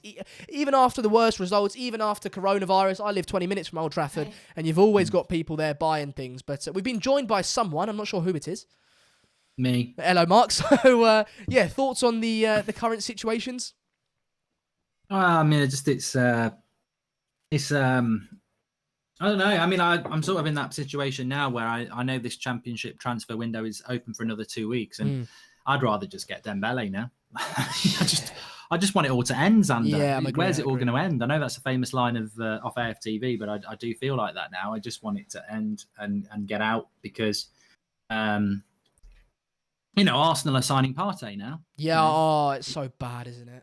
It's like every club. I was just thinking there. Mourinho's been backed. Arteta's been backed. Lampard's been backed. Big time. Pep's been backed. Klopp's been backed. But then you go out the traditional top six. Nuno's been backed. Bielsa's been backed. Ancelotti's been backed. Ollie's not been backed. And I don't care what you think about Solskjaer and his lack of tactics. And I think that, they're very valid conversations. But where I would always defend him is that he's just not been backed. And it's the same as Mourinho when he got sacked in the last season. The manager's not been backed. So beginning of the end, isn't it? It has to be the beginning of the end. And it's a cycle that I think Manchester United Football Club like to run through because it makes them money. I mean, when you look at it pragmatically, sack a manager, massive boost in interest. New manager comes in, massive boost in interest. Yeah. Do well for a year, big boost in interest. Qualify for your Champions League, and then you start to erode it. Then you create a lot of interest because of negativity. Then you sack a manager again, and you do it again. And financially, as we've all said, the net spend is not going to go above 70 million again. Shambles. I despair. And listen, I've got to wrap this stream up because my time on the deadline day has come to an end. But I'm sure I'll be popping into Flex's and your stream later, Mark. And yeah. So you won't hear the end. It's not the end for me today, but. Yeah, it's the last thing on me is, as I said, I don't think Cavani, Van der Beek, Telles, and even Amad Traore are bad signings, but what is bad is the lack of planning that's gone into those signings. It's clearly not part of the plan. It's clearly not what Solskjaer wanted, and for those reasons, I despair at the transfer window, and I leave today and this stream slightly negative. But thanks all for joining me. Do head over to Flex's stream, who will be with you from 2 o'clock to 6 o'clock, so enjoy his stream, and then Mark, obviously, from 6, probably until about midnight. So well, they haven't actually started yet. Just keep an eye on them. So yeah, we'll carry on. All right. His Flex is terrible at timekeeping. So guys, we're going to carry on here for a little bit. Yeah, sorry, okay. Xander. No worries. We'll keep going. So you see, Xander's being really punctual here. He knows he takes over at 11 and he runs till 2 o'clock, and then you pass it to thing. And then Flex is just never ready on time, never organised. So we'll just carry on for a little bit because we've got 27,000 people watching, and we want to push you somewhere where you can continue watching. Of course, sorry, I thought I timed that just perfectly then. But... You did. But unfortunately, Flex didn't because he just still doesn't figure out that punctuality is key. Los Collins says, I thought Droyalty's friend X said United was going to go kitchen sink at Sancho. Well, I don't know what his friend X said, but I'd heard the same from many other people. He's not even messaged me today. I've left him 4 text messages. Flex is live. He's read every single one, and I've not had a response. So he's dead. I'm just a bit like, thank you for that. Thanks. So... Yeah. Welcome to the Members Club, Darren Cantwell. Thanks everyone who's been joining today. Glazers playing Ego Ball will spend similar amount, 90 million on Pastry, Ambulance, and an unknown Dan James, all to cheese off Dortmund. Yeah, I think there is. I was talking about that, lads. I think there is an ego at play here. I think United. I always worried me when Simon Cooper was like, they won't pay the money. They won't pay the money. We've got the money. I just think it's come down to ego that we won't pay the money, and that is really sad. Yeah. Mark seems to be a broken man, massively let down by the club. I'll never be broken down. I'll never be a broken man. But I'm a disillusioned man. I don't know what the thing is. In most things in my life, there's been 1 or 2 occasions where you are beaten and there's nothing you can do about it. Yeah. And it's not very nice, but in most situations you can find a way. We're powerless though. Yeah. You know, I've always said this. Ed Woodward, you know, people try and take the blame away from Ed Woodward. He's the CEO of the company. Yeah.